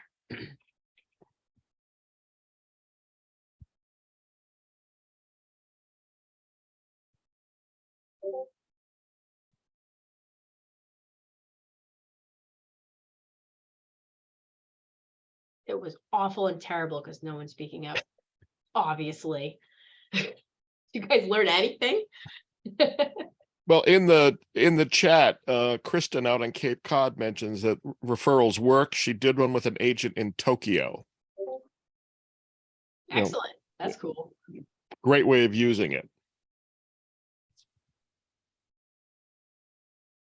I mean, think about it. How many people know someone in Tokyo? That's in real estate.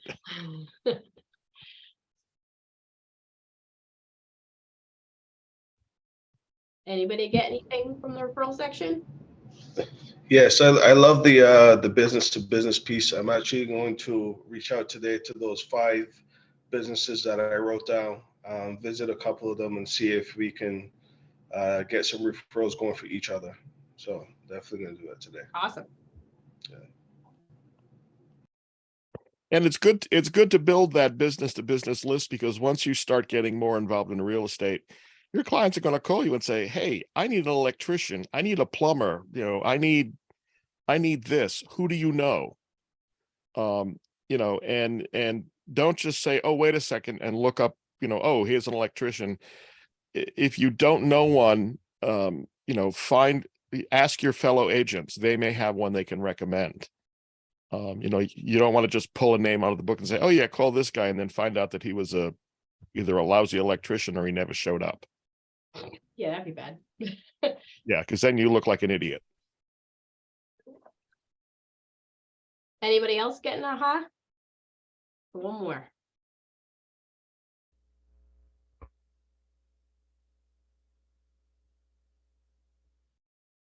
Hello? Yeah. Hi, this is Ed. Hey. Hi. I think what I've got from it is that, referrals can be an excellent source of business if you just ask people for a referral, business people. That, I know a lot of contractors, and I haven't asked all of them that, for business, and I know it potentially is a legitimate source of leads business. Yep, absolutely. I mean, one of the biggest things that people miss is just the asking part. Just ask. asked to be in that relationship. And I think that would really make a big difference for a lot of people. All right. So we are pretty much halfway through. So we're going to take a quick break here. We're going to take a 10-minute break and we'll be back at 10:40. Okay, so go refresh your coffee, go to the bathroom, go respond to your messages. So I want everybody back at 10:40. Does that work for everybody? Yep. All right. I will be here too if any questions. I have to go do a quick thing, but then I'll be right back.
Monica, are you there?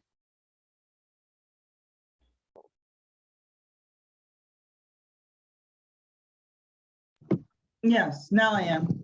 Hi, I just read your question in the chat. I'm What so exactly? frustrated because I'm here on Ignite building my database and I cannot figure out how to do a buyer's contract. Are you doing it in Command or are you doing it somewhere else? Yes, I'm Okay. trying to do it in Command, but I can't find the contract anywhere. And I'm trying to figure out how to post to the training. It's just like, I'm so focused on building a database that when I do get a client and says, yes, then Okay. what do I do next? Okay, so you have the client in your database. Yes, actually, I have it as a duplicate, which is causing a problem for me, so, Okay, well, pick one of the versions. yeah. Have you opened an opportunity? I did, let me go into this. What I did was, let me go back into Command. Yep. Okay, referral opportunity. I did the opportunity and I see where it says, hold on, it's still loading. It says the buyer two, I have two, but that's it. I can't open it to see where they're at.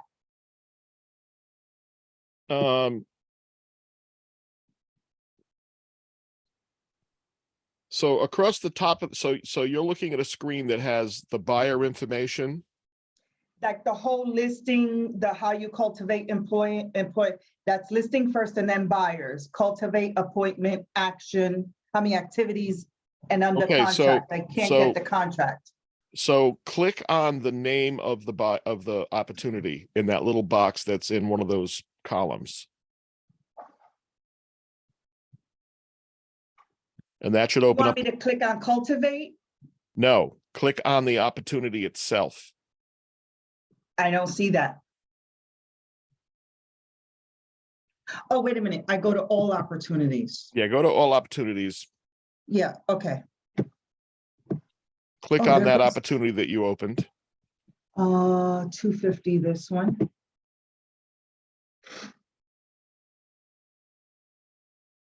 It's syncing right now. Okay, it says last DocuSign was March 30th, 2022. So I need to update them because they just informed me that the person that took them on a house visit with me told them that they can sign a contract with them.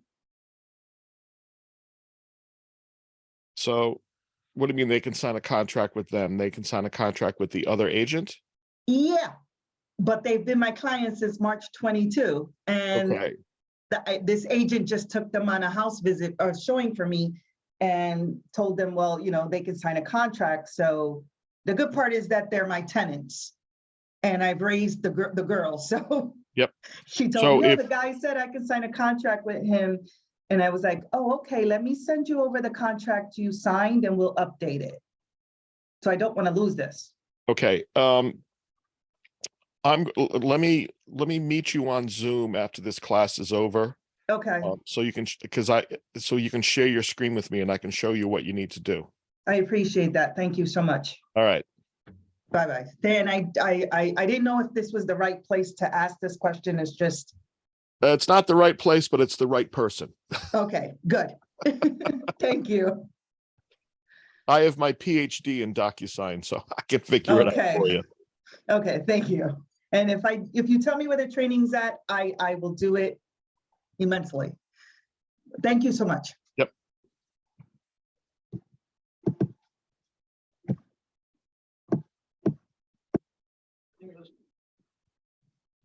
Anybody else want to play Stump the MCTT? We're here.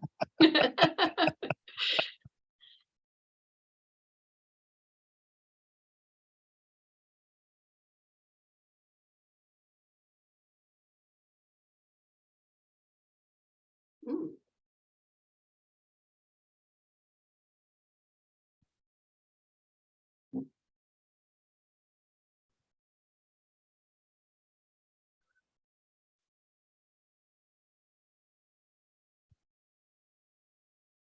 Anybody on the call have a good amount of their clients in their database yet?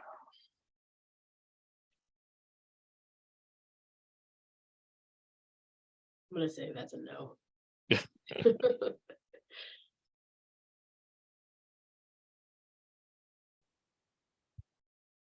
My recommendation is always, if you got a lead generate. I'm up to 25 now, which is to me good. That's not bad. We'll keep working. Yeah. The way I tell people is when you lead generate, just do the same thing together, right? You got to lead generate and you got to get people in your database, right? So just do them together.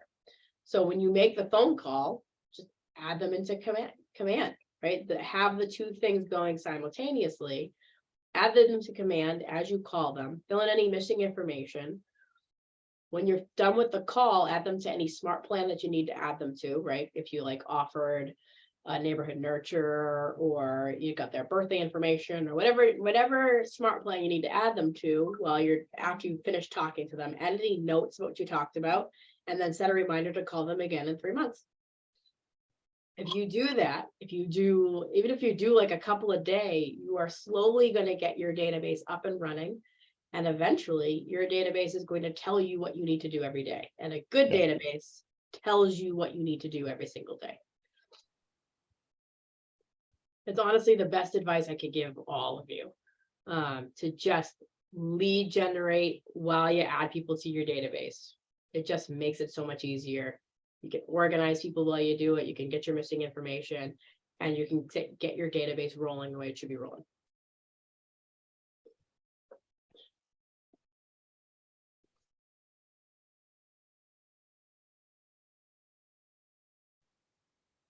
Two-minute warning. Last thing you guys want me to do is actually sing. Don't forget, this is being recorded, Maggie. I know.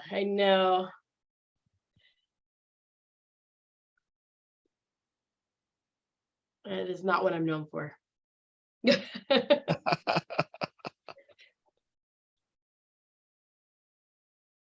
My dry wit and irreverence, yes, but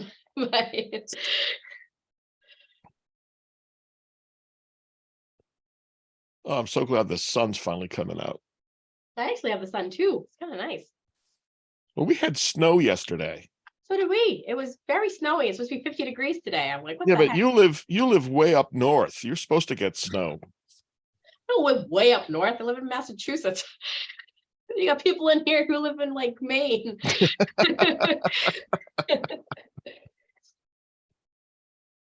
Yeah, but I'm not supposed to get snow. Well, you do live on the coast. I am surprised. Yeah. And it was funny because Christmas Eve we had like 6 inches of snow. Oh, that's right. You guys got that storm. We got Yeah. rain. Thank God it all melted the next day, but you know, it was Oh. cute looking out the windows. But yesterday was like, what drives me crazy is my dog's been trained to be walked on the beach 3 times a day. Rain or shine or wind, he doesn't care. All right. Okay. It's 10:40. Time to get back. All right. Very exciting. All right, give me a little heart emoji, everybody. I want to feel the love. Oh, there's a coffee emoji. What the heck is this? Oh, that's in like, and I'm away. I'm back. That's cool. Want some heart emojis from you all. Max is just doing the clap. All right, I'll let it go. Hi, Maggie. That's better. Yes. You know, I've been with Keller since May, okay? Mm-hmm. And it took me months to investigate a lead gen company that could provide me with leads. And I finally found one that I think might work. And they just dumped the leads into my, so far I've gotten a half dozen of them. They dumped them into my mailbox, okay? And then from there on, I just do the follow-up. So I'm wondering what kind of experience that people in the chat room have encountered if they're dealing with outside vendors for leads. So for outside vendors, so we in our office, we have something called the RISE program. I don't know if anybody else here knows what that is, but it's we get leads from realtor.com. This is called Opcity and Ojo. So we have a couple of people who are getting those leads. Internet leads as a whole, they're difficult, right? Then it depends on where the leads are coming from and if you're paying for them up front or if you're getting a referral based off of them, right? And because you're going to get different grades of. Yeah, I signed a 3-month contract with these people and it was relatively expensive. Yeah, I would definitely check your return on investment then, right? Every single lead that you get is going to need to be tracked, right? Like you absolutely have to track them and you absolutely have to hit them. Most internet leads, the average for an internet lead is about 1 to 3% conversion rate. Like we always say, like 3% get you on stage, right? It's that kind of a thing. And it's just because they're hard to get in touch with. You might not get all the good information. They kind of disappear quick. Sometimes with leads, you have to do things a little differently than you might normally do, right? Normally, if I get a lead from somebody calling me on a sign call or something like that, I'm going to go get my buyer agreement and sit down with them before I take them anywhere, right?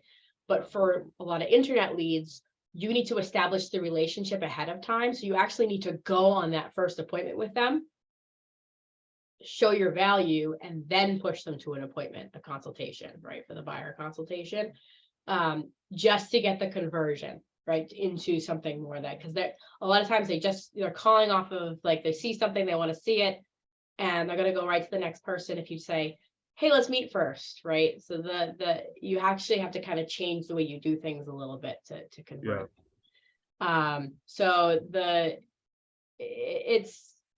it can be a good thing, right? People do this all the time. They convert them all the time, but you have to convert, right? If you're paying that much money, if you're not converting, if you're not spending the time on actually converting the leads, following up, using smart plans, those kinds of things, then you might be wasting your dollars. But if you are, and you can convert them, then it's a good thing. Is anybody here getting leads from a third-party source right now? And a lot of times as a new agent, you're not spending that kind of money.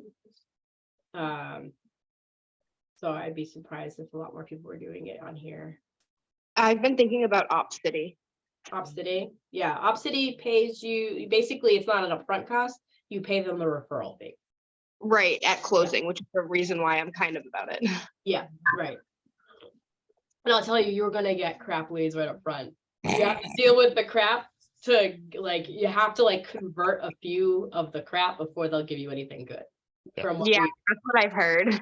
Yeah, you gotta deal with the like, we've gotten leads with like for rentals with no social security numbers, like that kind of level. So like, but you gotta get through that to make it to the next level. So if you're willing to stay in the game and stick with it, it can work for you.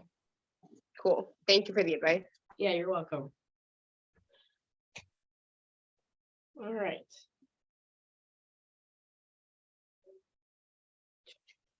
Most of the time, I'm going to say prospecting is always your best bet. Your database and prospecting, because it's more of a connection with people. The more personal I can get with somebody, the better off it's going to be.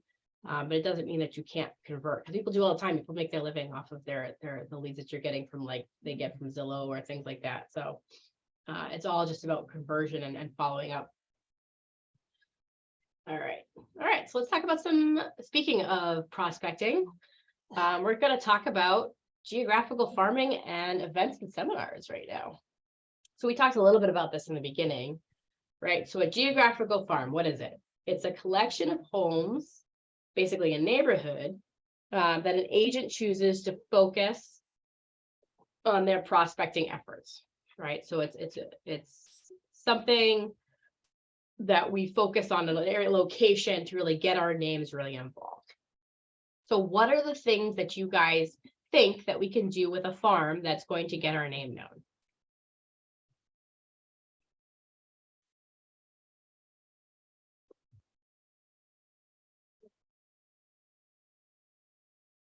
Think about some of the things we talked about. What are some things that you can do with a farm?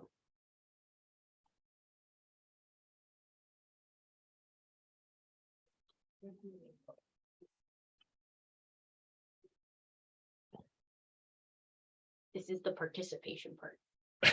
I know you could do. Come on, guys, we can do this. You can do door I'm knocking in that still area. trying to understand it, so that's why I didn't answer. That's okay. Amanda, did you say something? Yeah, you could go door knocking in that particular area, or just Perfect. roaming the neighborhood on a nice sunny day Mhm. with your name badge on. That's right, with your name badge on. Thank you, Amanda. I really appreciate the plug. Thank you very much. Yep. So door knocking, excellent. Door knocking is a great way. What else can we do with that geographical farm? Out the cards saying you're in their neighborhood.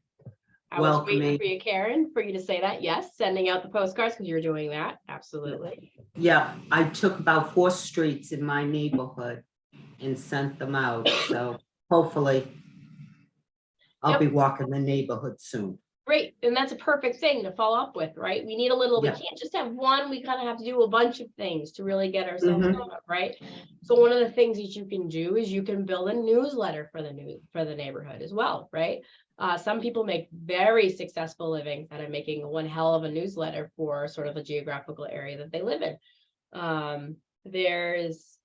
If you guys know what School is Cool, School is Cool is every Thursday with Jason Abrams. He did an excellent one about newsletters that you guys can grab right from Connect Live.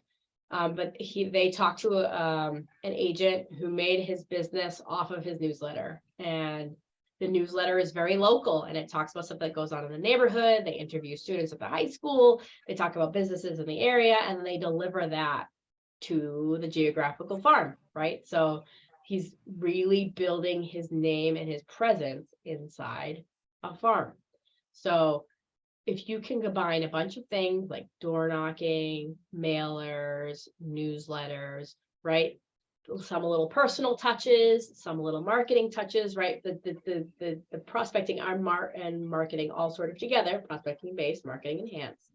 You can really sort of get yourself known in an area. You can also use social media, right? If you target like Facebook ads in that same area, your face gets known in that area as well. So there's lots of different ways to hit that. But door knocking is really the key a lot of times, right? So you can visit your neighbors, introduce yourself. Don't have to be pushy, right? Come from contribution, offer something of value, vendor referrals, general info of the area, a newsletter. if you really have a good relationship with some vendors in the area, set up a discount to a local vendor, maybe a local restaurant, like where you were trying to push something, you can give them a little coupon or something like that to get a free pizza or something like that. Different things that you can do. You could also do a food drive in the neighborhood. Those kinds of things work really well. I have actually an agent who I did Ignite with a couple of sessions ago. One of the things that she does every year is she, in her neighborhood, because she uses her farm as her neighborhood, right? What she does is every spring she puts a dumpster in her front driveway, and then she sends out a letter to everybody in the area, about 100 homes around her, that just say, hey, spring teaming time, come use my dumpster. And I was like, why are you not my neighbor? Because everybody needs a dumpster, right? It's coming from contribution. Somebody needs something, you can provide it. And it's a good way to get your name out there, right? The charitable events, great ways to get your name out in an area. So there's definitely different ways to do things like that.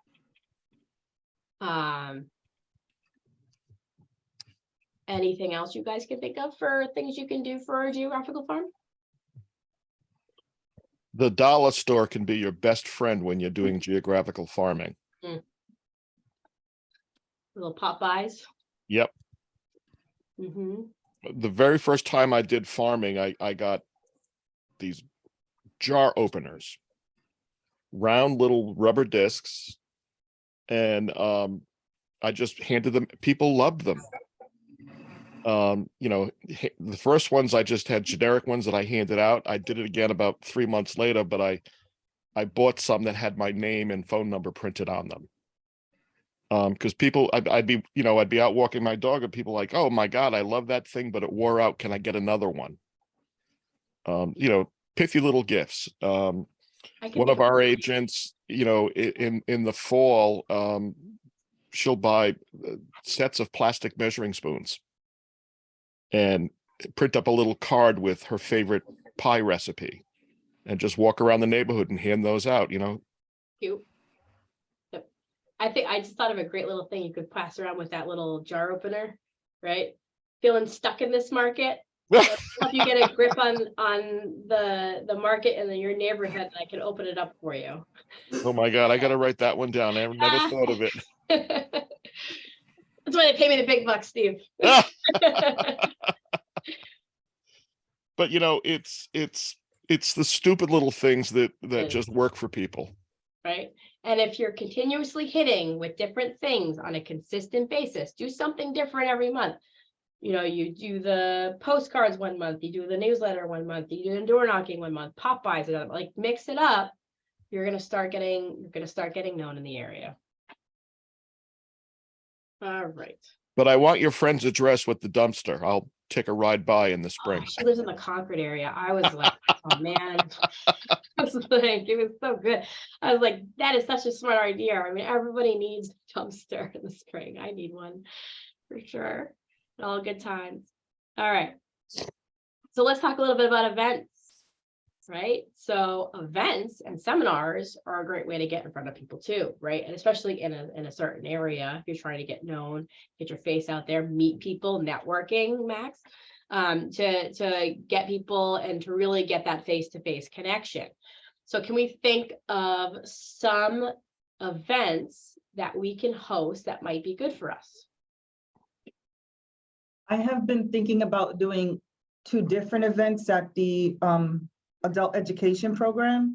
And one is a buyer's event, and then the other one is a seller's event, because great. I feel that some people just don't know what they should do when it's time to sell their house. Yes, absolutely. I'm looking for my home buyers book that I had floating around here. Gary just wrote a new book, right, for home buying. Great idea to have a bunch of copies of those and do a home buyer seminar, right? To talk about different programs and mortgages and things like that they can do to get inside a home. When you said Gary, you mean Gary Keller, right? Yes, I do. Okay, so yeah. we should have something like that at the office, or do I get it through command? Well, I don't know how many copies your office might have. They may not have enough for you to do like a seminar, but you can absolutely order those on Keller Inc. Okay. Yeah, and they actually, the fun thing is if you go to Keller Inc., you don't even have to buy the book. In the resource section there, they actually have a full seminar that you can just download and use. They have the handouts, they have the PowerPoint presentation all ready to go. The Keller link, is that in? Keller Connect? Inc. Oh, it's- Inc, INC. Yep, I'm gonna put it in the chat.com. There you go, kellerinc.com. I highly recommend. And if you partner with a mortgage broker on those kinds of events, They'll pay for it. They'll pay for the food. They'll do, you can offset a lot of the costs. Yeah. By just getting a mortgage broker involved, right? They will definitely work with you on that. And then too, like you said, the seller seminar, I think that's also awesome. You could also do an investment seminar. Lots of people want to know how to invest. There are lots of people who want to know invest, and I don't hear anybody doing those, right? So like you can help getting people into that as well. You gotta go get copies of the MREI book, give those away, right? There's a book for everything, Keller. So make sure, like, think outside the box, think creatively. Those are great seminars to have. Absolutely. What are some other events that we can do?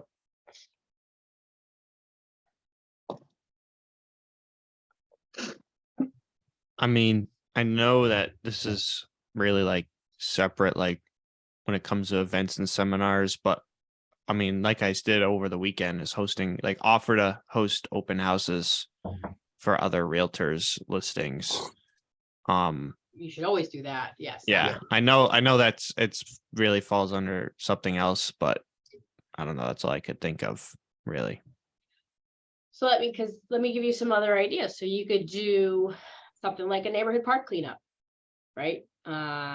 Something like that. You could do something where you do like maybe family front porch photos, right? Set up dates and times with those who choose to participate. Take photos, then text them the photo or send it to them by email, right? You've got contact information that way. Virtual game nights, social media, like you can invite people via social media, right? There's different things you can do. Maybe get together with some local businesses, do some sort of fun business event where people can come and like see what some of the business owners are like, right? There's a bunch of different things that you can invite people to.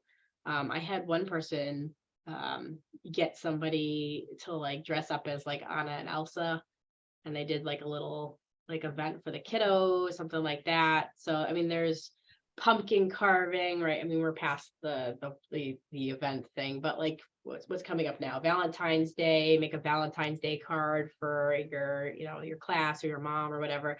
There's different things that you can do to get people involved, and people will come if it's free. I have an oddball question for you, just out of the Go blue. for it. So I know as of the past 2 years, you could write off like meals going out to eat. In Rhode Island, that is. I'm not sure what it was in Massachusetts. Can you still write that off for 2023? I have no idea, Steve. Rhode Island. You can do 50%. Yeah, I know it was 50% before, but I Yeah, know for the it's past 50%. it's back to 50. Okay. Yeah. Because I know for the past 2 years it was 100% to encourage people to go to small businesses and eat out. But I was just wondering. Yeah, So it's no, back. it's So it's back to 50 Back for to this 50. year. Okay. All right. Yeah. Sorry, that came out of the blue. I know Massachusetts just re-included alcohol again recently, so that was a big thing for us because before it wasn't write-offable for a little while. I remember my team leader getting all excited about that. But yeah, I mean, this is all great events that we can invite people to. Charitable events, fun events for the family, fun events for the kiddos. Different things that you can do. You can even do things around things that you're excited about. There was an agent who moved from South Carolina up here. And I remember she was in the bold class with me, and she had a great idea. What she did was she was she loves spin, right? So she went to spin like every day. So what she did was she hired a famous spin instructor. I know nothing about this stuff, but she hired a famous spin instructor to come and teach one of the classes. And that was a great event for her because it was something that she was passionate about. And she got all the information to all the people who came to the class. So it was a great little event for her to meet people with like-minded interests where she could say what she did. Right. It was just gave her an excuse to get to know people on that level. So there's a bunch of different ways to do it. So whether it's doing some sort of educational seminar, right, where you can reach out to people, help them with learning about, first-time home buyers, investments, listings, things like that. It can definitely be a good way to do it, or just to get to know people in the area. Right, that's a great way to do it. You could also do a vendor, like make your own networking event. One of the agents in my office just did that, where he invited all the vendors he knew to come together and become that connector again, right? So all those things are very good, right? And serve your community, right? It really, really helps if you can help out your community and to make it to get known in your community. Any questions about any of that? Ooh. There we go. I like this slide. Leads are everywhere.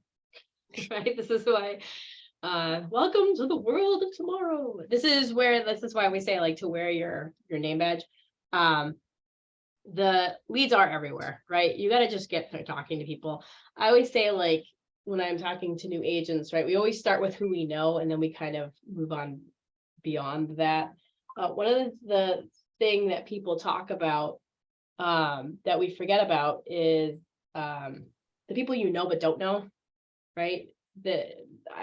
When I talk about what I mean by that is like how many times you go into maybe your local Packy, right, and you see somebody there and you see them all the time but you don't like talk to them, right? Or the local hairdresser, right? You don't really talk to them but you know that they know you by face, you wave to each other, like you know your neighbors, all this stuff.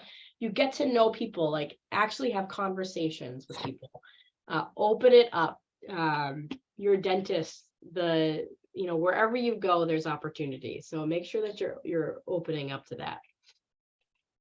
All right, so what are your guys' ahas on what we just went over for farms and seminars and events? Talking about the leads are everywhere piece. I was just thinking, I go to the gym, 4 times a week or whatever, and have a ton of random people that I always say hi, hello to while they're just at the gym, really nothing more than that. But yep, maybe that could be a good start. Hand them a business card and get their phone number or whatnot, and just kind of get the ball rolling. Yeah, absolutely. Right. It's that people you know but don't really know, right? That absolutely. Who else learned something for that section? Maggie, it was the follow-up with the newsletter. It wasn't just the one and done. And it was the constant and, even walking the neighborhood, the newsletter, just getting in touch with people. I thought that was great. Yep, it's the constant and in different ways too, right? Because we want to make sure we get them personally. Oh, definitely. Yeah, absolutely. Anybody else? One more. One more.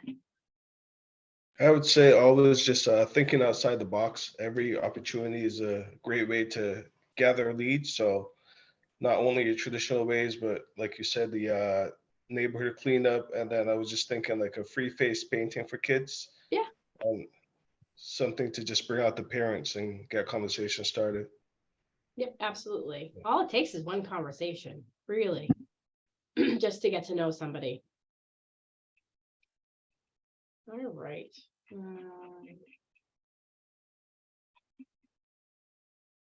So let's talk about capturing every lead. So every lead that we get we want to make sure that we are putting them in our database, right?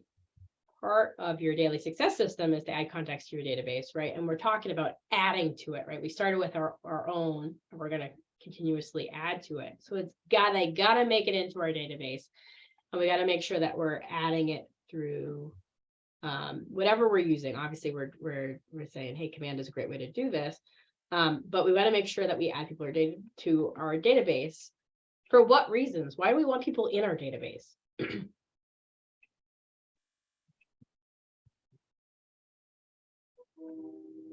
So you can track them. Track them, yeah. What else? Keep in touch. Keep in Easy. touch. Thank you, Max. I appreciate that. No, absolutely. When they're in your database, then you can now start putting them in systems, right? You can now put them on a smart plan so that you're consistently reaching out to them on a consistent basis. You know, one of the things we talk about is you have to touch people in your sphere of influence 36 times. 36 times. When you have a lead, in order to bring them into there, you need to do it 12 times, right? 8 when you first meet someone, then the 36, or if it's just marketing, it's 12 direct into the 36. So you need to make sure that you're hitting people consistently, and having them in your database is going to help you with that.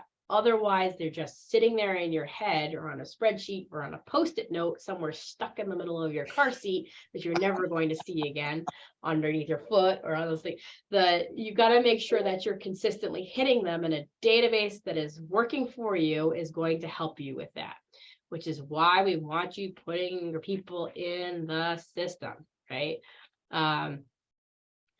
So many times people get leads and they just don't do anything with them. I'm guilty of that. Steve, have you ever been guilty of that? Of getting a lead and forgetting to contact them again? Yeah, a few times. Yeah. And then they go find out later, they go buy a house and you're like, shoot, that was all me, my fault. I messed that one up, right? So having them in a system that's going to help you do that is going to be very, very helpful. It just makes your life so much easier, right? Our lead gen plan is we want to connect with your sphere. Oh, I just want to mention something really quick. We talk about capture every lead. You know, one time we're talking about being like going out there, putting yourself out there. One of the things that we always got to remember, if we're meeting somebody on the street, don't just give out your business card and leave it at that. What is the one thing, what do we need from that person in order to make sure we're in connection with them? Their phone number. Their contact information, right? So often, I almost feel like new agents shouldn't have business cards. So often we just give our business card and then that's it. What do you think happens to those? Gone. Yeah, sorry, Jake. Right? We want to make sure we are getting their information. And if that means you have to pretend that you gave your last one away, like, oh, you know what? I just gave my last one away the other day at my event. Can I just have your information? I'll just send you a quick text, right? You send me a quick text with your info in it, right? Now you have theirs, they have yours. We're all happy, right? Find a way to grab their information. So I just wanted to make sure that I put that out there because that happens too often. Where A very easy way to do that is share your phone app with them. Yeah, it's so good because then you put them in there, and now you got their number or their email address. Yep. And then if they sign up and log in, guess what? You got everything. I got it all, including what they're looking at.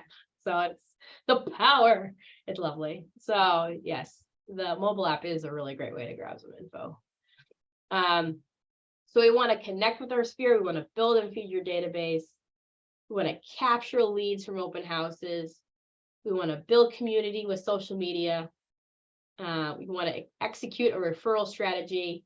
We want to choose a geographical area. We want to consider events and seminars. Does this sound like a good plan to all of you?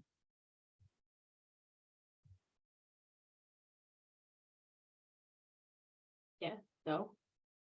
Does anybody hate this plan? We got a check mark there. Is this something that you guys think that you can accomplish? Is it daunting to anybody?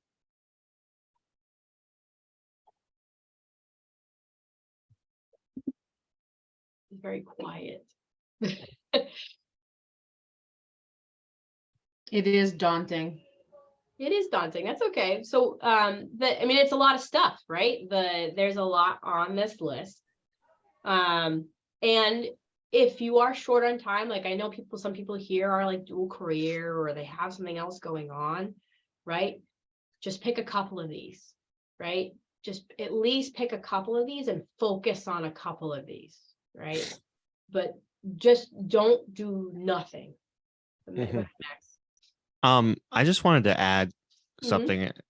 I mean, for me, I just look at it as, I mean, I know this is generic, but like part of my life. So like connect with your sphere, your friends that you hang out with. That's your sphere, you know, like people that you just talk to on a day-to-day basis. Like just try to mention it and just look at it as everyday things. And I think it'll make it a lot easier. Try to relate it, you know, build and feed your database.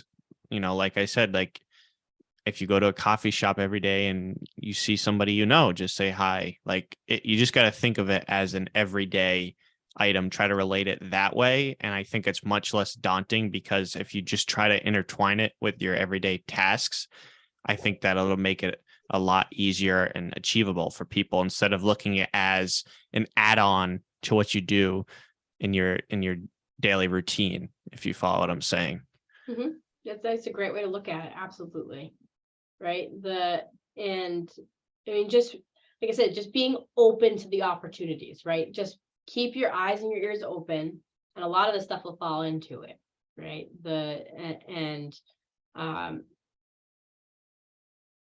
If you have to let one or two go, it's okay. Like if you're not a social media person, I get it. Right. There are people who just aren't. Right. But make sure that you're making up for it by just talking with people. Right. Personally. There's definitely ways that you can go ahead and really fill this out and make sure that you're at least accomplishing some of this. Because if we're doing nothing and we're getting overwhelmed, I'd rather you just focus on a couple and then like, oh my God, that's too much. I can't do any of it. Right. So just, it's kind of like I tell people, like, if you can't do, 10 contacts a day, then do at least one. Right. Make sure you're connecting with at least one person a day. If that's all you can do, just make at least one person a day. You'll get there eventually. Obviously our goal is 10, but it doesn't happen all the time, and that's okay. Don't feel bad about yourself for not doing it. I'd rather you do something. Okay. All right. So before we get into the wrap up here, in terms of us practicing scripts and things like that, this is my portion for asking for referrals. So one of the things I would love for you to do is to do a KW evaluation for me for this session. Right. So we like to keep track of everything that we do to make sure that we're doing things right and all of those things. I personally am going for my Keller Williams University certification. And I need your reviews to do that. I need to actually review what I'm doing. So if you could take a few seconds right now to go ahead and either go to kwueval.com or scan the QR code and then fill out the survey, I would greatly appreciate that. You certainly would be helping me towards getting to where I need to go. I love doing this. I love teaching, and you guys always make it fun for me. Ignite is always one of my favorite things to teach, no matter what. Steve is my favorite guy to teach with because he's always so I'd love for you guys to fill this out. So if you guys could take a minute to do this for me before we move on, I would greatly appreciate that. This is for the region. It's virtual. This is Ignite session 9. When you choose the instructor, my name is not on the list. The idea is for my name to get on the list. Just go all the way down to the bottom and it says instructor not on the list. Just click it and you put my name in, and it's Maggie McDowell, which is right here on the screen. And I would really appreciate if you could take a minute to do that for me. And let me know if you have any questions.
My phone silent.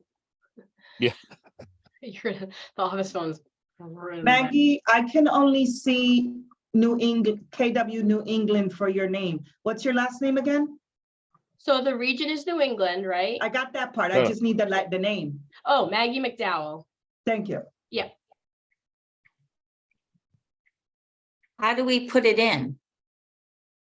So if you're at the section where it's asking for the instructor, Yep. yep. So go all the way to the bottom of that list and it's going to say instructor not on the list. Click on Oh, that. And then you can type gotcha. my name in.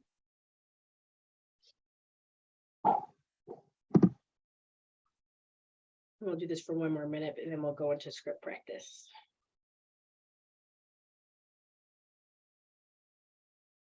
What's your last name, Maggie? McDowell, McDowell.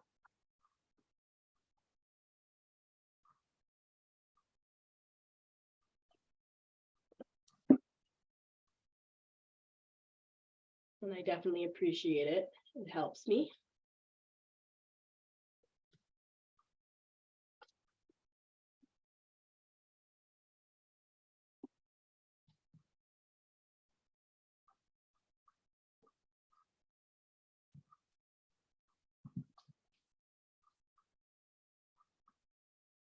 All right. Okay. So I'll take your ahas for everything we went over today. Or let's not do an aha. Let's do like what Brooke does. What's your action item? What are you going to put into play in your business within the next 24 hours? What are you going to start doing? I'm going to reach out to the vendors that I wrote down. Perfect. Love that.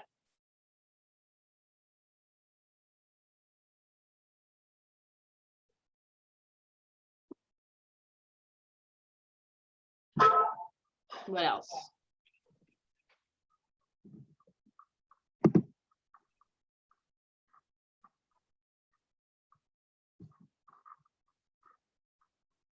Just try and get more comfortable putting myself out there. Excellent.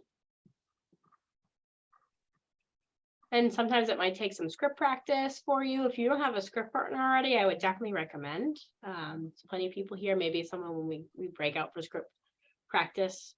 It definitely helps just kind of get the words out as well.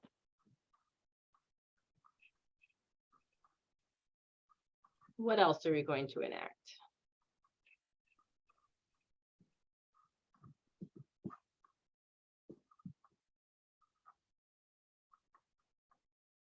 I want to contact like everybody in my sphere that I haven't really contacted yet, like within people that I know and people that they know, and just kind of broaden my reach, even though I don't think I know people, but I really do. You know what I mean? Yep. Awesome.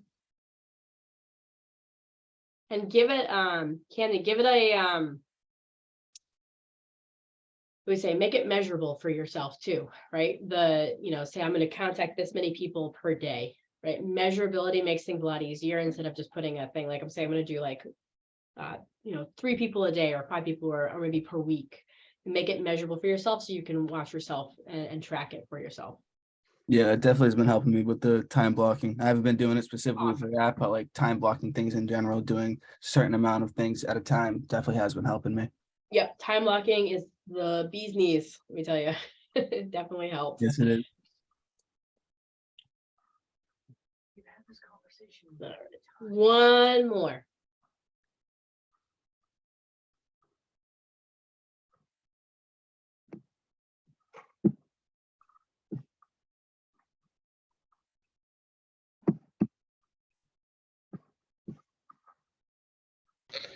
So what I want to do, I want to set up a budget for marketing, which will include, let's just say it's $100 a month, which will include marketing flyers going out, subscription to some kind of call-in service that I can reach out to for sale by owners or expires, and just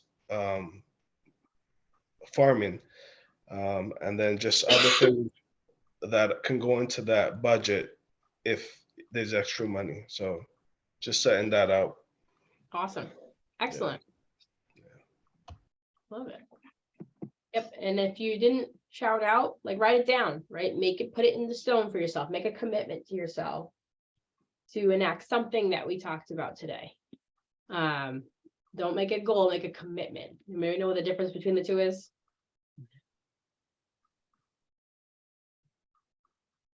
Actually doing it. Yeah, actually doing it. It's one of those things I say, like, everybody has goals, right? But what's the thing you're going to commit to? What's the thing you're going to absolutely do no matter what? If someone were to say, like, you owe me $1,000 unless you do this one thing, right? What is that one thing for you? And that can definitely help. Commitments are so much better. You should always have a goal, but you should always have a commitment too. All right. So our success systems are our conversations and our contacts added in our handwritten notes. Right, I will, this is my point where I'm supposed to tell you do not call list. Make sure you're not calling people on the do not call list. We want to make sure that we're following all the rules. And we're going to make sure that the people we contact with, that we have a good mindset when we're doing it. We're coming from contribution. All right, so today's script that we are going to practice is going to be on C9 in your manuals. So and this is a script for referral partnerships with business owners we have not done business with. So I'm going to pull that up right now as well. Let's see if I can find what I did with that.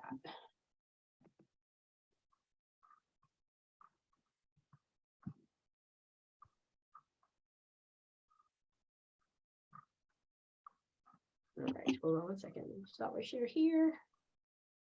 I'm going to share my screen here. Ignore all the tabs.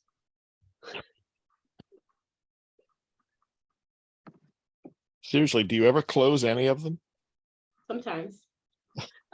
One time I had so many open that I actually ran out of memory. I was like, oh, that's a line I haven't crossed yet. Because we were talking today about building those vendor relationships. So we have 2 scripts here. We're going to talk about the second one here, creating a referral partnership with business owners we have not done business yet. So some like finding a vendor we have not done business yet, but there is one for a business we have done yet. We have done business with, and start asking for business referrals. So let's work with this one here. Steve, would you like to be my phone call person? Sure. All right, cool. Ring ring. Hello. Hi, Steve. It's Maggie McDowell with Keller Williams Boston Southwest. How are you today? Pretty good. How are you? I'm good. I'm good. Hey, listen, I'm in the process of creating a list of preferred businesses and service providers to give my clients. And since I have frequently have clients ask me for a good landscaper, I'm looking forward for a trusted company to refer them to. I've heard good things about you and your company from other people in my office. Would you and your business be interested in being included? Of course I would. Oh, awesome. Great. I'd love to establish the relationship and partnership to help us grow each other. And if I were to refer clients to you, would you be willing to refer your clients that are looking to buy or sell a home with me, with the assurance that I will provide them with the high level customer service that you expect? Yeah, I think I can do that with you. Awesome. Excellent. How about we confirm each other's contact information so that way we can get started? Okay. Awesome. So that's the script here. Now there's two things not in the script that I would probably ask Steve. The first would be, Steve, if I already give you somebody, would you be able to handle the business? Yes, I could, Okay, depending excellent. on the scope of the project. Excellent. I really appreciate that. And I would end with, why do you think I asked if you could handle the business, by the way? Well, if I were a plumber, I'd probably say no. Certain tradespeople have more than enough business they can deal with. They're not taking on new customers. Right. So you want to ask that, so you're not referring people to a vendor who's going to say, sorry, I can't, I'm not taking on new Yeah, I customers. don't have the bandwidth to handle it.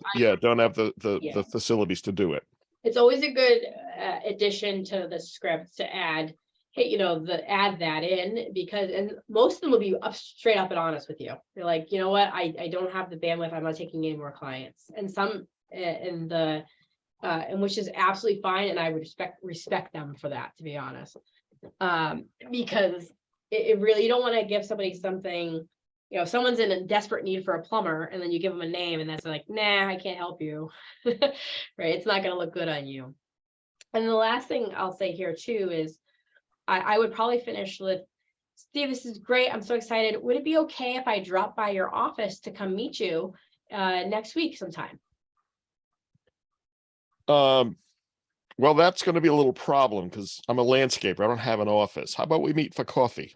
Sounds good. I'll buy you a cup of coffee. We can meet each other and we can see how we can help each other's business. Great. Awesome. Right. The one thing this is missing also is that personal connection. I always want to either go down to their shop or take them out for coffee or something like that so that we can have a face-to-face, right? It's one thing to just call them out of the blue and have a connection, right? That way, it's another thing to shake their hand, right? And to exchange cards and businesses right then and there. So And you can also take advantage of that opportunity to ask them, do you know of other house painters, plumbers, electricians, etc., in the area? Especially if you don't know of any. The tradespeople they work together. They always have, a friend who's an electrician, a friend who's a plumber, what have you. So the personal meeting is a good opportunity to say, hey, is there anyone else in the community that you think I should know? And then after I meet you in person, Steve, what do you think I'm going to do? Hopefully you're going to sit down and send me a thank you card. You better believe it. Yep. And put a couple of business cards in. Yes. And say something like, one's for you and the other 3 are for you to give away. Yep. And then I'll take theirs and we'll do a little exchange. Yep. It's definitely, you want to make sure that the business is good to begin with. And that you're solidifying your relationship very, very quickly. It's the same that you would do with a client, honestly. I'd almost do an 8x8 with you for a business relationship than I would do, and the same I would do with a client I just met. I would do an 8x8, 8 connections over 8 weeks to really solidify the relationship. All right. Any questions on this script here?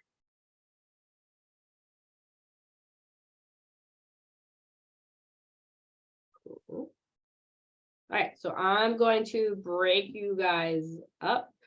Most people dropped off. As soon as I say script practice, everybody just flies. This is why I do my survey ask before I do the script stuff. So we're going to, I'm gonna just break you guys up real quick to see if, and then we'll go from there. So hold on one second. Let me throw you into.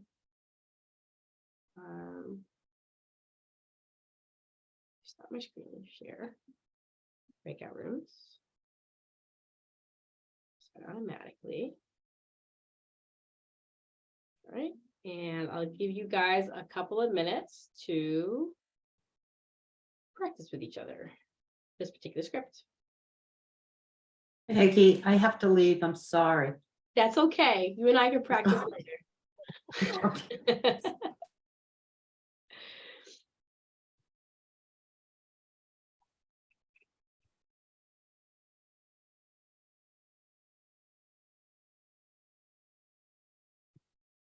You're gonna have to give me a second to put everybody in the same room together. All right, cool.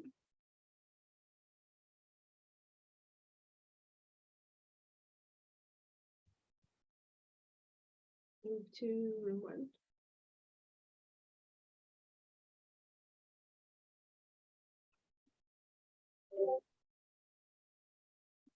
Oh no.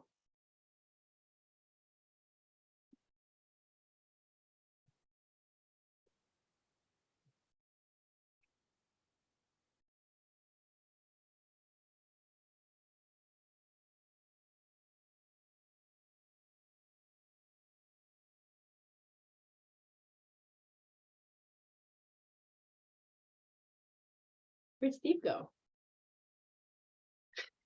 It looks like he went in a room. Oh, did he? Oh, he Yeah. did. I was gonna say, where'd you go? Oh, you muted. I went to join a room. Well, there's only 3 people that actually are practicing right now, so. Well, it's getting a little late too. It is, yeah, I know, so. Does this go to 11:30 or 12? 11:30. Okay, so I'll let them do this and we'll end.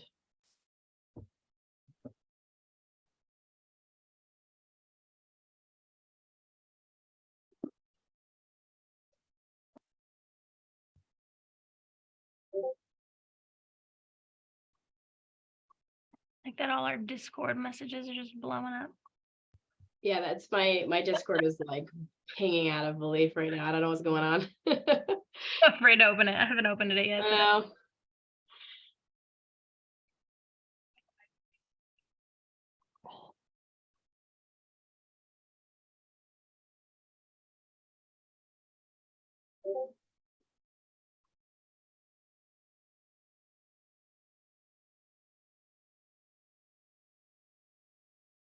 Is there an MCTT call today? No, it's just a notice that came out that there's no growth call today. There was no growth call yesterday, so usually one follows the other. Let's see.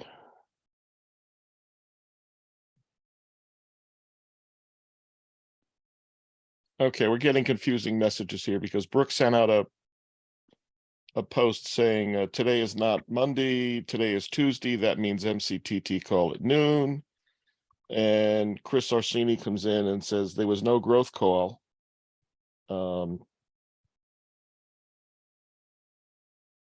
We got one of the So we shouldn't be having an MCTT call today, but Brooke seems to think we're having one.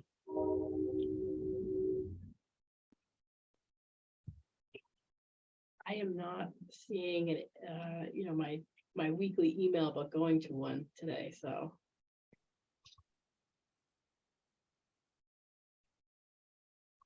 right, let's wait for. Their breakout room is gonna close in 10 seconds, and then I will close this out for everybody.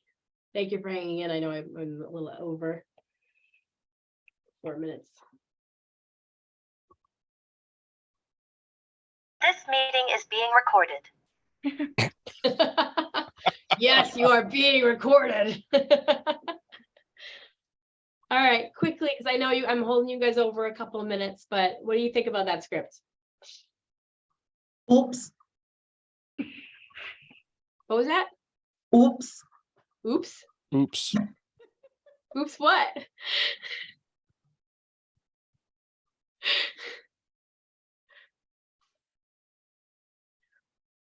Did you guys like that script? Not like that script? Did you not have that script? Is that why we were? We kind of I just didn't have a didn't, script, so we didn't do Oh, it. I see. Okay. All right, that's cool. All right, so it's C. What page is that? C9. C9, thank you. C9 on your book, so practice that one. It's an easy one, it really is, but you should use it. So, all right. Okay, any questions before I wrap this up for you guys?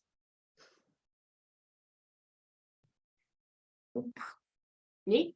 I hope you learned something. Is it good? We did. Good. Thank you. You're welcome. All right, I'll talk to you guys later. Monica, Okay, have a- Monica, don't disconnect. thank you. All right, thank you, Steve. Thank you, Rihanna. I really appreciate it for being my people today, and I will talk to you all later. Toodaloo.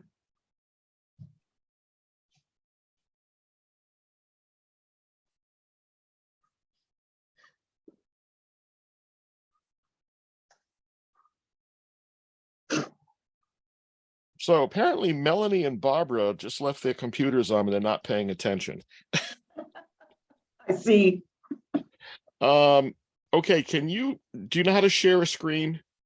Wait a minute, let me get here. It's not with the new, oh, yep, hold on. I think I'm doing it now. Did I do it? Nope. Okay, so do I click with you? You go down to the, no, go down to the bottom of the Zoom window. Share screen. Share Host screen. disabled. So basically the host disabled me from sharing. Okay, hold on a second. Let me change that.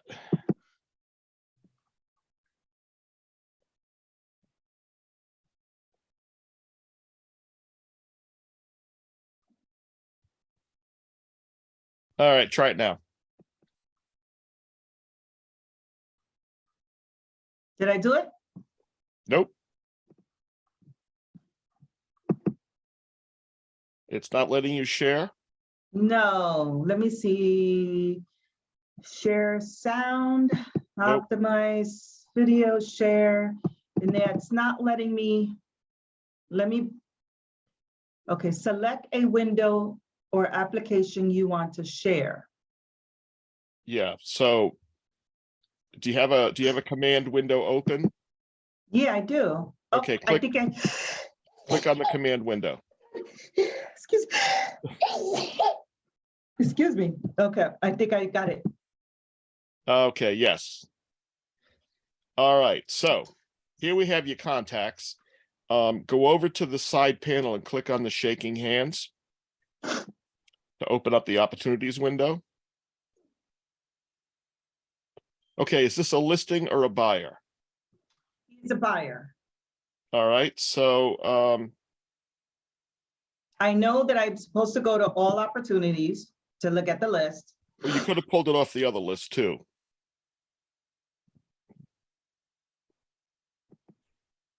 This one? Yeah, so Where? if you go down to the buyers row, you've got 2 in cultivate, 2 in appointment, and 5 that are active. Okay, that, I know that's wrong, but okay. What do you mean it's wrong? You've got opportunities set up in there. You must have I been playing know with what them. happened was when I was here previous and I went on to referral for a whole year because I was running a buyer. Oh, okay, so these are old It's ones. not letting me get access to merge both his files. You can't. So then he's stuck on, I can't even open up his old file. The one that says, this one right down here, that says 723 days. Yep. He's in there. And then Okay. I put him in as cultivated today. Click on the Thinking- click on number 2 For which one? Cultivated appointments. for appointment. So is it Nathan or is it Eric? Yes. Nathan. So click on, see how you have his name in green at the top there? Right here? Yep, right Okay. above where you're, right there, click on that. That opens the opportunity. But this is my issue. Watch, when I go to update his profile, because he has my app, It's saying they can't find him. That Oh, file. no, He's no. on the new one. Don't worry about this one here because buyer profile doesn't mean anything. Oh, That's really for teams. So what okay, you want to do is so you want to go to documents. here, Yep, click on documents. And over on the right-hand side where it says go to transaction, I don't see, you see the toolbar across the top that goes details, buyer profile, documents, offers, notes, and timeline. Right below timeline, there's a oh, okay, my window is closing. I Oh. had us over it. Go to transactions.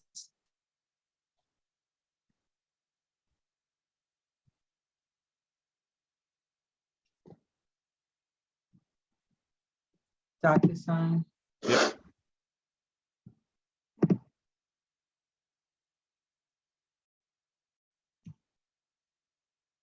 Thank you, by the way. I No just problem. don't know where to get the training for the, Which market center are you in? New England? I'm No, with no, West no. What- Hartford and West Hartford? Glastonbury. Okay, Yeah. so trying to think who's in West Hartford.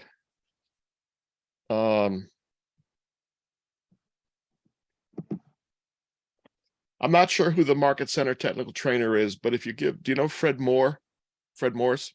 I remember him from previous. Okay, give Fred a call. He can tell you who to Okay. talk to. Okay, Okay, so right now you've got two documents sitting out there. You've got your buyer's rep agreement from March of 22, and you've got your exclusive right to represent, which was also from. So do you want to update these contracts?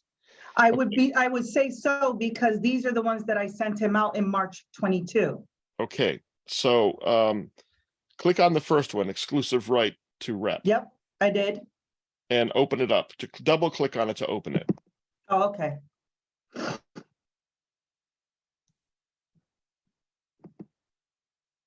I did. No, it doesn't have anything in it. That's. Where did you get this form from? The previous gentleman that I was working with 2 years ago sent Yep. it to me and said, this is all I needed. But I never knew. And then he took it over and this is what I got. All right, so So shouldn't this open up, if I'm assuming, in DocuSign? So I can fill it yeah, in? yeah, but it looks like what he did.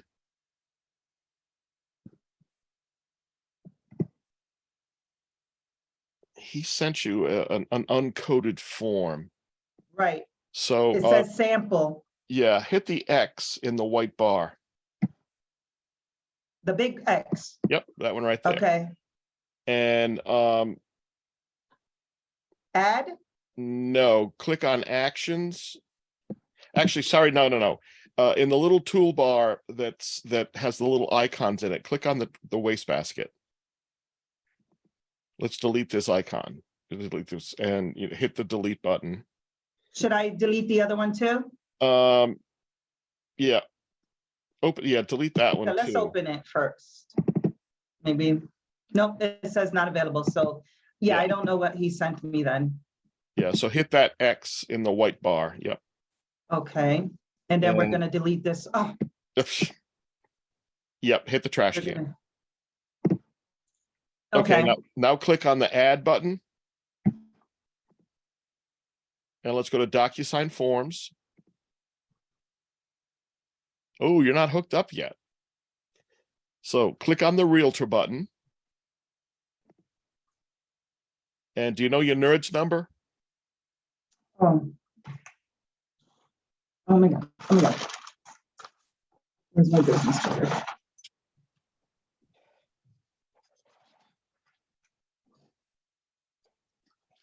Oh God, I'm so sorry.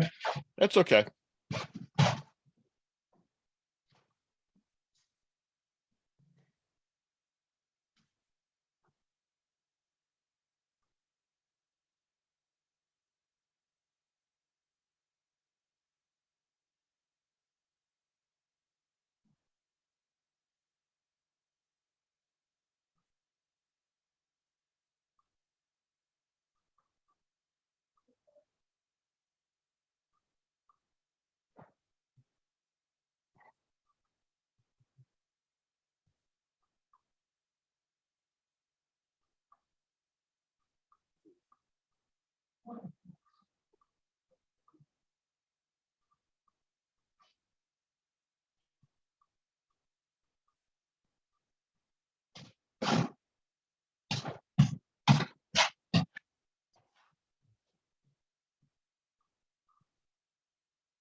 find it? Yeah, I just punched it in.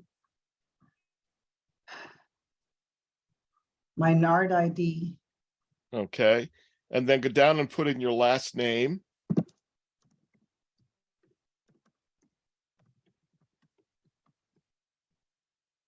All right, I don't see your member ID. Yeah, I don't know why that didn't come up. But I am with GAR. All right, click on Greater Hartford. Go back up and put your number back in that.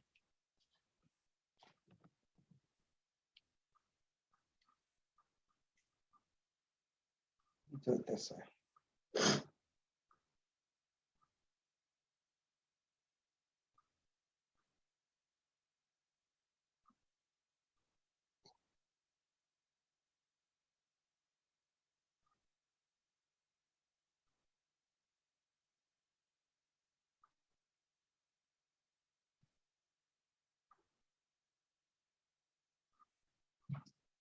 Zero, 8, 1, 1, 4, 9. No, it's a 9-digit number. That's your license number you put in. Oh, So let's make it easy. Under the member ID bar, there's a thing that says find your member ID. Click that button.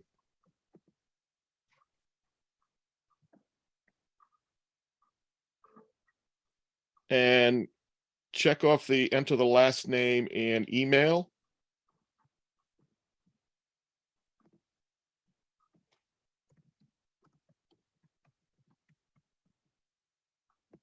Now, this is probably your personal email because yep, that's what I'm doing right now. okay. There it is. Thank you. I never knew that. Okay, just copy that number.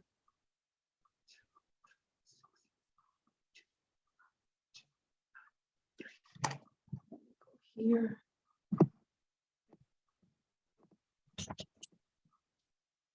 And back out.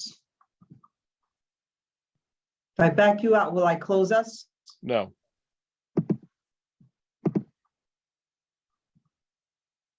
Actually, in the tabs up on the top of your screen, click on the one with the yellow box on it, DocuSign.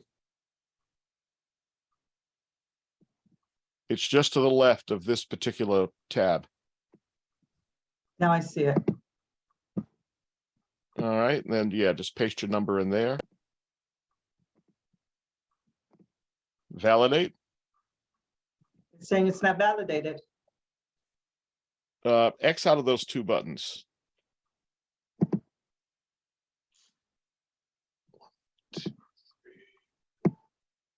Yeah, no, it's 9. So yeah, hit validate. Maybe oh, you know what it is? Hold on, I think I see it. Oh, take It the has period out. period. Hold on, let me remove that period. Yep. What? All right, hold on for a second here. I'm going to take over your keyboard. Okay.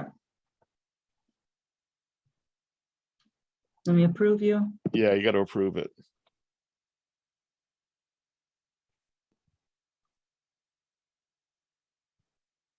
Should we do it with my license? Put your last name and your email in again.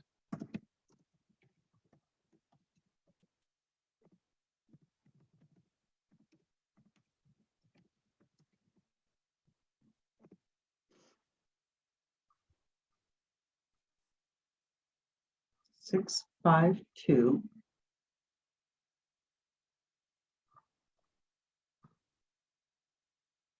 It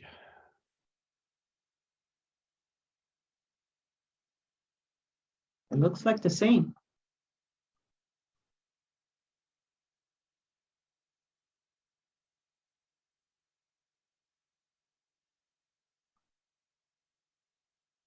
There's a blank space in front of it.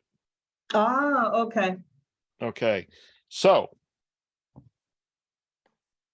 I'm going to give you back control now. Okay.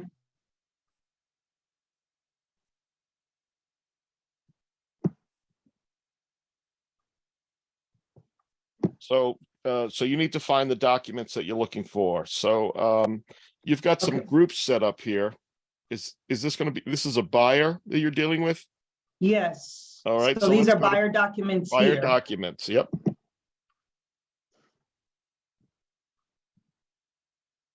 And Represent buyer. It says no access. Why?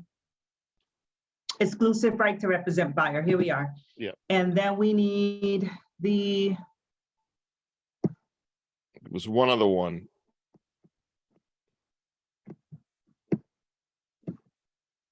On the groups, click on the second box, buyer documents, Greater Hartford. Okay, so you get the exclusive right to rep the buyer.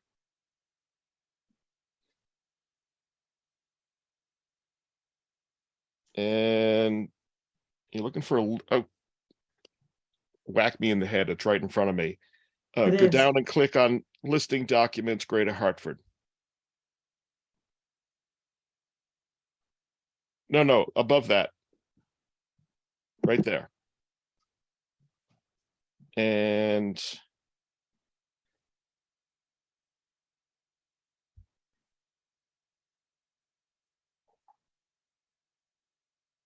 all right, there's no okay, listing. wait, it's this.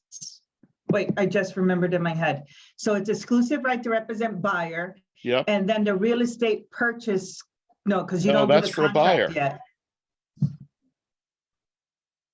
Isn't that the only one? Wait a second. This is a buyer you're dealing with? Yes, sir. Yeah.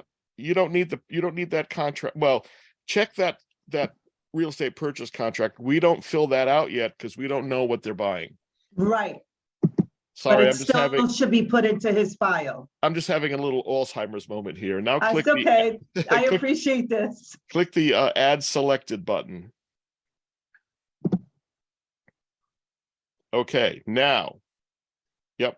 No, oh yes, open up, just double click on that exclusive right document.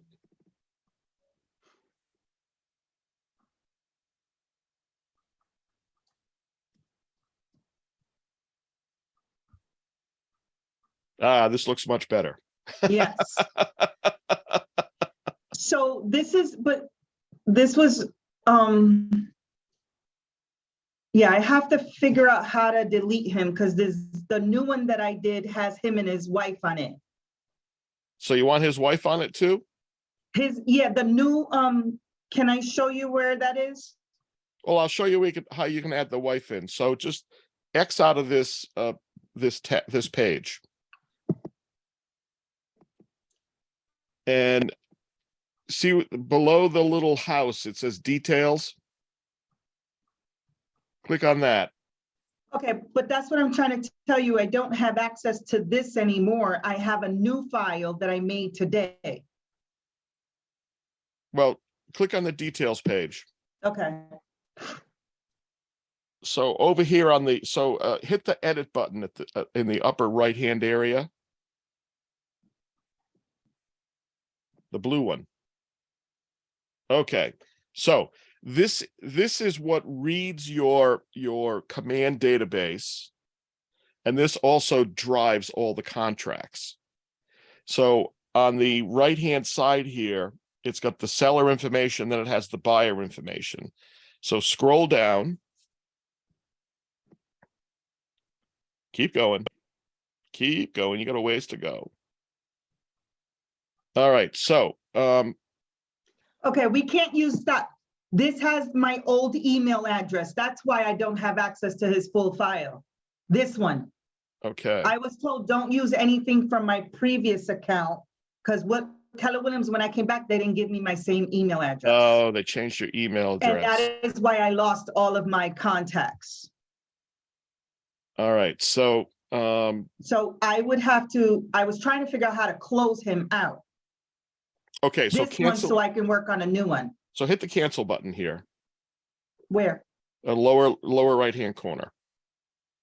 A little bit lower, right below that. Yep. I got it. Cancel. Okay, and let's Let's close. black out him, huh? Let's close DocuSign. So close the DocuSign tab. This one. Yep. And let's go back to the Keller Williams.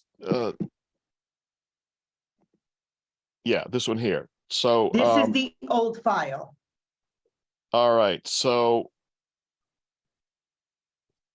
let's go back to detail. No, sorry, go back to the shaking hands. Click on the, let's open the opportunity again. Click on all opportunities at the top.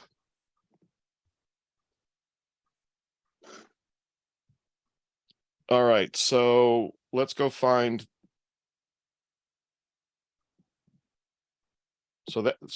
So which one is the good one? I'm gonna see if this is the one. Hold on. This should be from today. Yep, it has Hannah on here. And it should have the 3%. He just 3% told me he commission. had 250, so I don't know how to change that, but this is I'll show, this is okay, the one. okay, so Let me make let's go. sure. So to change this one, you've got a couple of panels here. So the panel that says general information, in the upper right-hand corner, there's a little faint image of a pencil. Yeah, go I over don't to see that. Go over towards where it says property. Right there. Click on that pencil. Now you can open, now you've got the information here. And on the budget line, you can put in what his budget is. Okay, so he's 250,000. And you've got Nathaniel and Hannah. Yep, this is and it. So save it.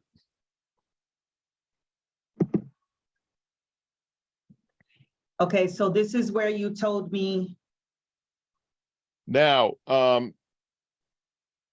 let's make this a little easier to find in the future. Open up the general information box one more time. The little pencil. Yep. See where it says opportunity name? Yeah. The top in the middle. So just put in 2023 We were on the same page. and save it.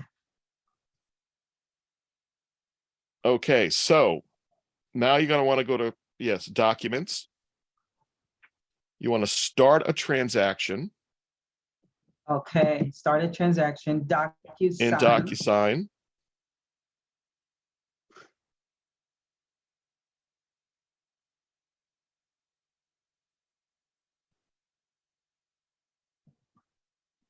Now you want to add a document to the room from DocuSign Forms. I thought when you listed them as a buyer, it automatically comes up with just the forms it needs. No. Oh, Okay, so open that up and get the exclusive right to, yep, right there. And yep, click that first one, the purchase Okay. contract. Hit the add selected button. So now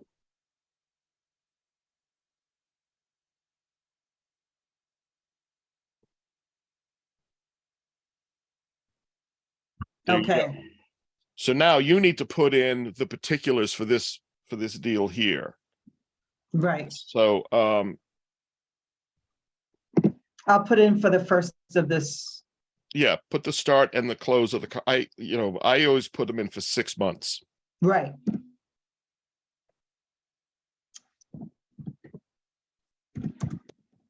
The 2023 Oh. goes in the yeah, I don't know why Thank they you. do it that way, but they do.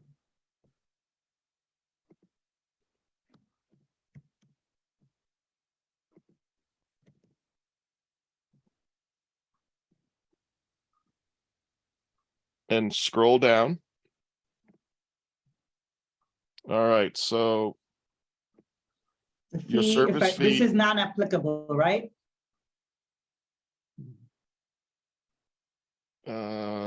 yeah, so you guys are different.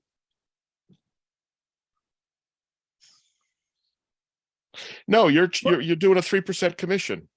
Yeah. So put in 3%.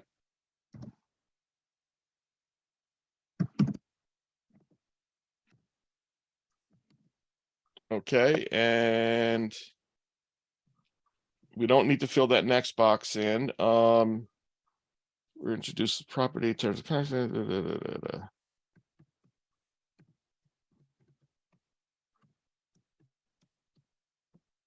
Okay, item C. Yep, I'm on it. We are introduced to a property during the term of this contract and obtain title to it within.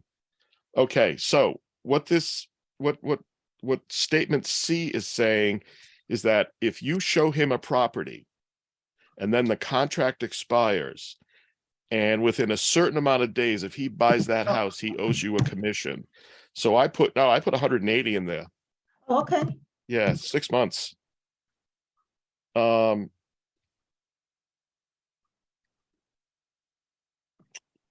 Do you charge any other fee? No, as a buyer, you're not charging him any other No. fees.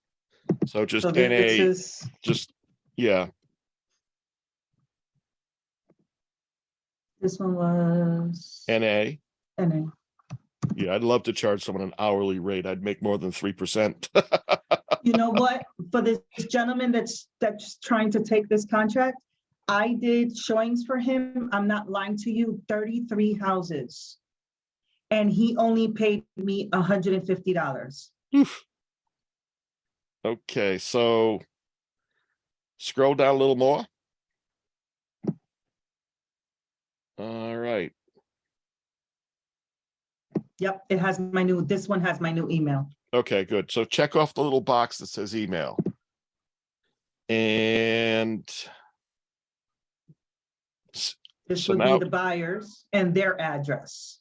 Is this the house they're buying or their address now? that's their address now. Oh, that's easy. They're my tenants.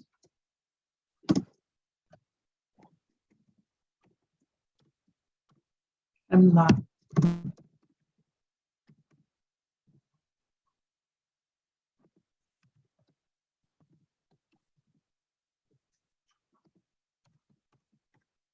Okay. All right, and go up and hit save and close. The big yellow button on the blue bar. Oh, okay. Ah.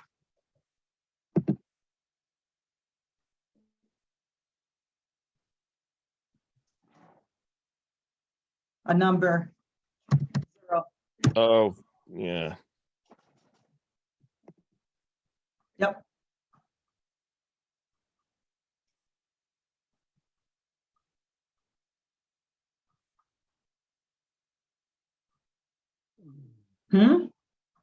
Oh, scroll down to the bottom. That should have been CT. That should be CT and then the zip after it. Oh, I see it. 06040. There was two Yeah, there's 2 in boxes that there. little box.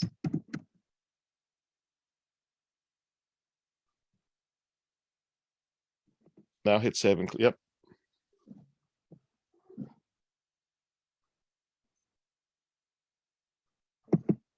Okay, so Right now, this is the one I need to be able to at least send to them and make sure I don't lose this, right? okay, so are you ready to have him sign it?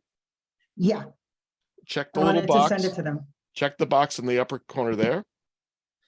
And you see the pen in the little toolbar that just opened, click on that. And so you've got to check off all 3 because you've got 2 buyers and you've got yourself. Hit continue.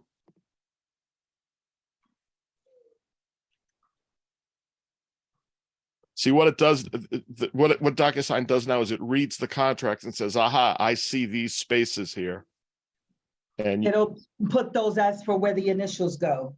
yep. Okay. Okay, scroll up. I don't know why it went to the bottom. Go down a little bit.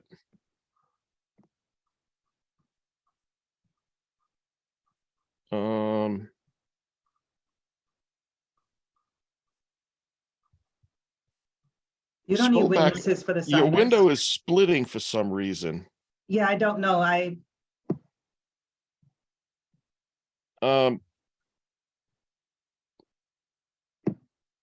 Hold on a second. Let me take this over again. Sure.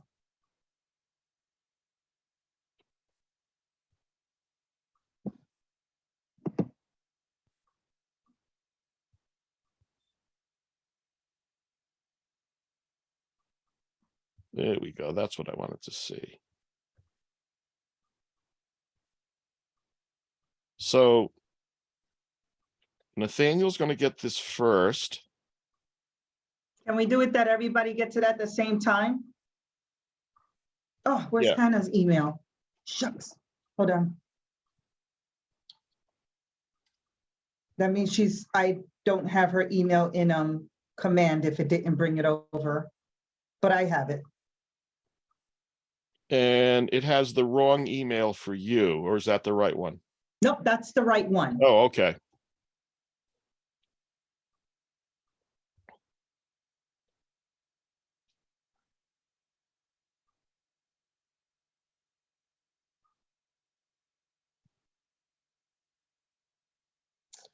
Come on, Hannah, where did you go?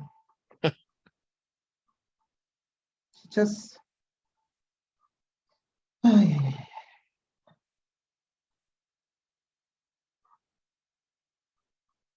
Seriously?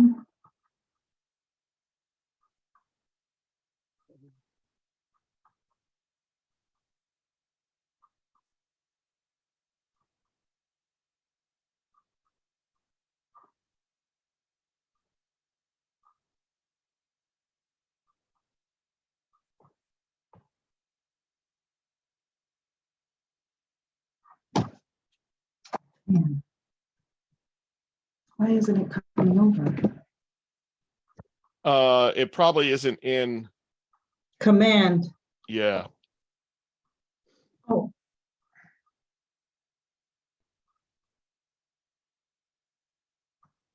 Let me do a search.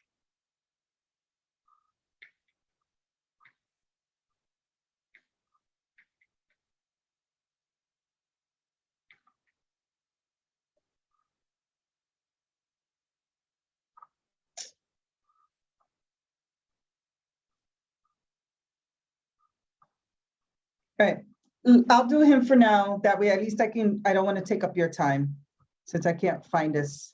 for some Okay, odd so reason. if you go up, you click on this actions button, you Yep. can save this envelope as it is. So that's what I'm going to do. And then when you get her email address, The funniest thing, she just sent it to me and I can't find it on my phone, but I think it's because I'm trying to rush. okay, so when you get her email address, you want to Uh-huh. come back here to the details page Yes, and then scroll down. And that's Nathaniel, and then hit the edit button yep, and put her email address in.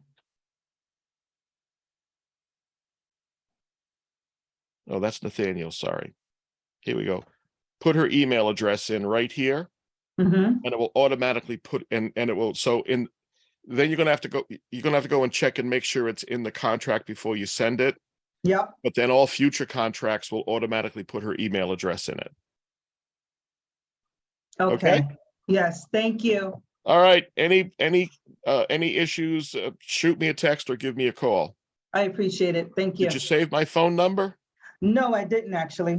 Let me give it to you. It's 401-741-8547. You're in Boston? No, I'm in Narragansett, Rhode Island. Oh, 8547? Yep, Okay. I'm the beach boy. My husband loves to go to the beach out there. All of you Connecticut people do.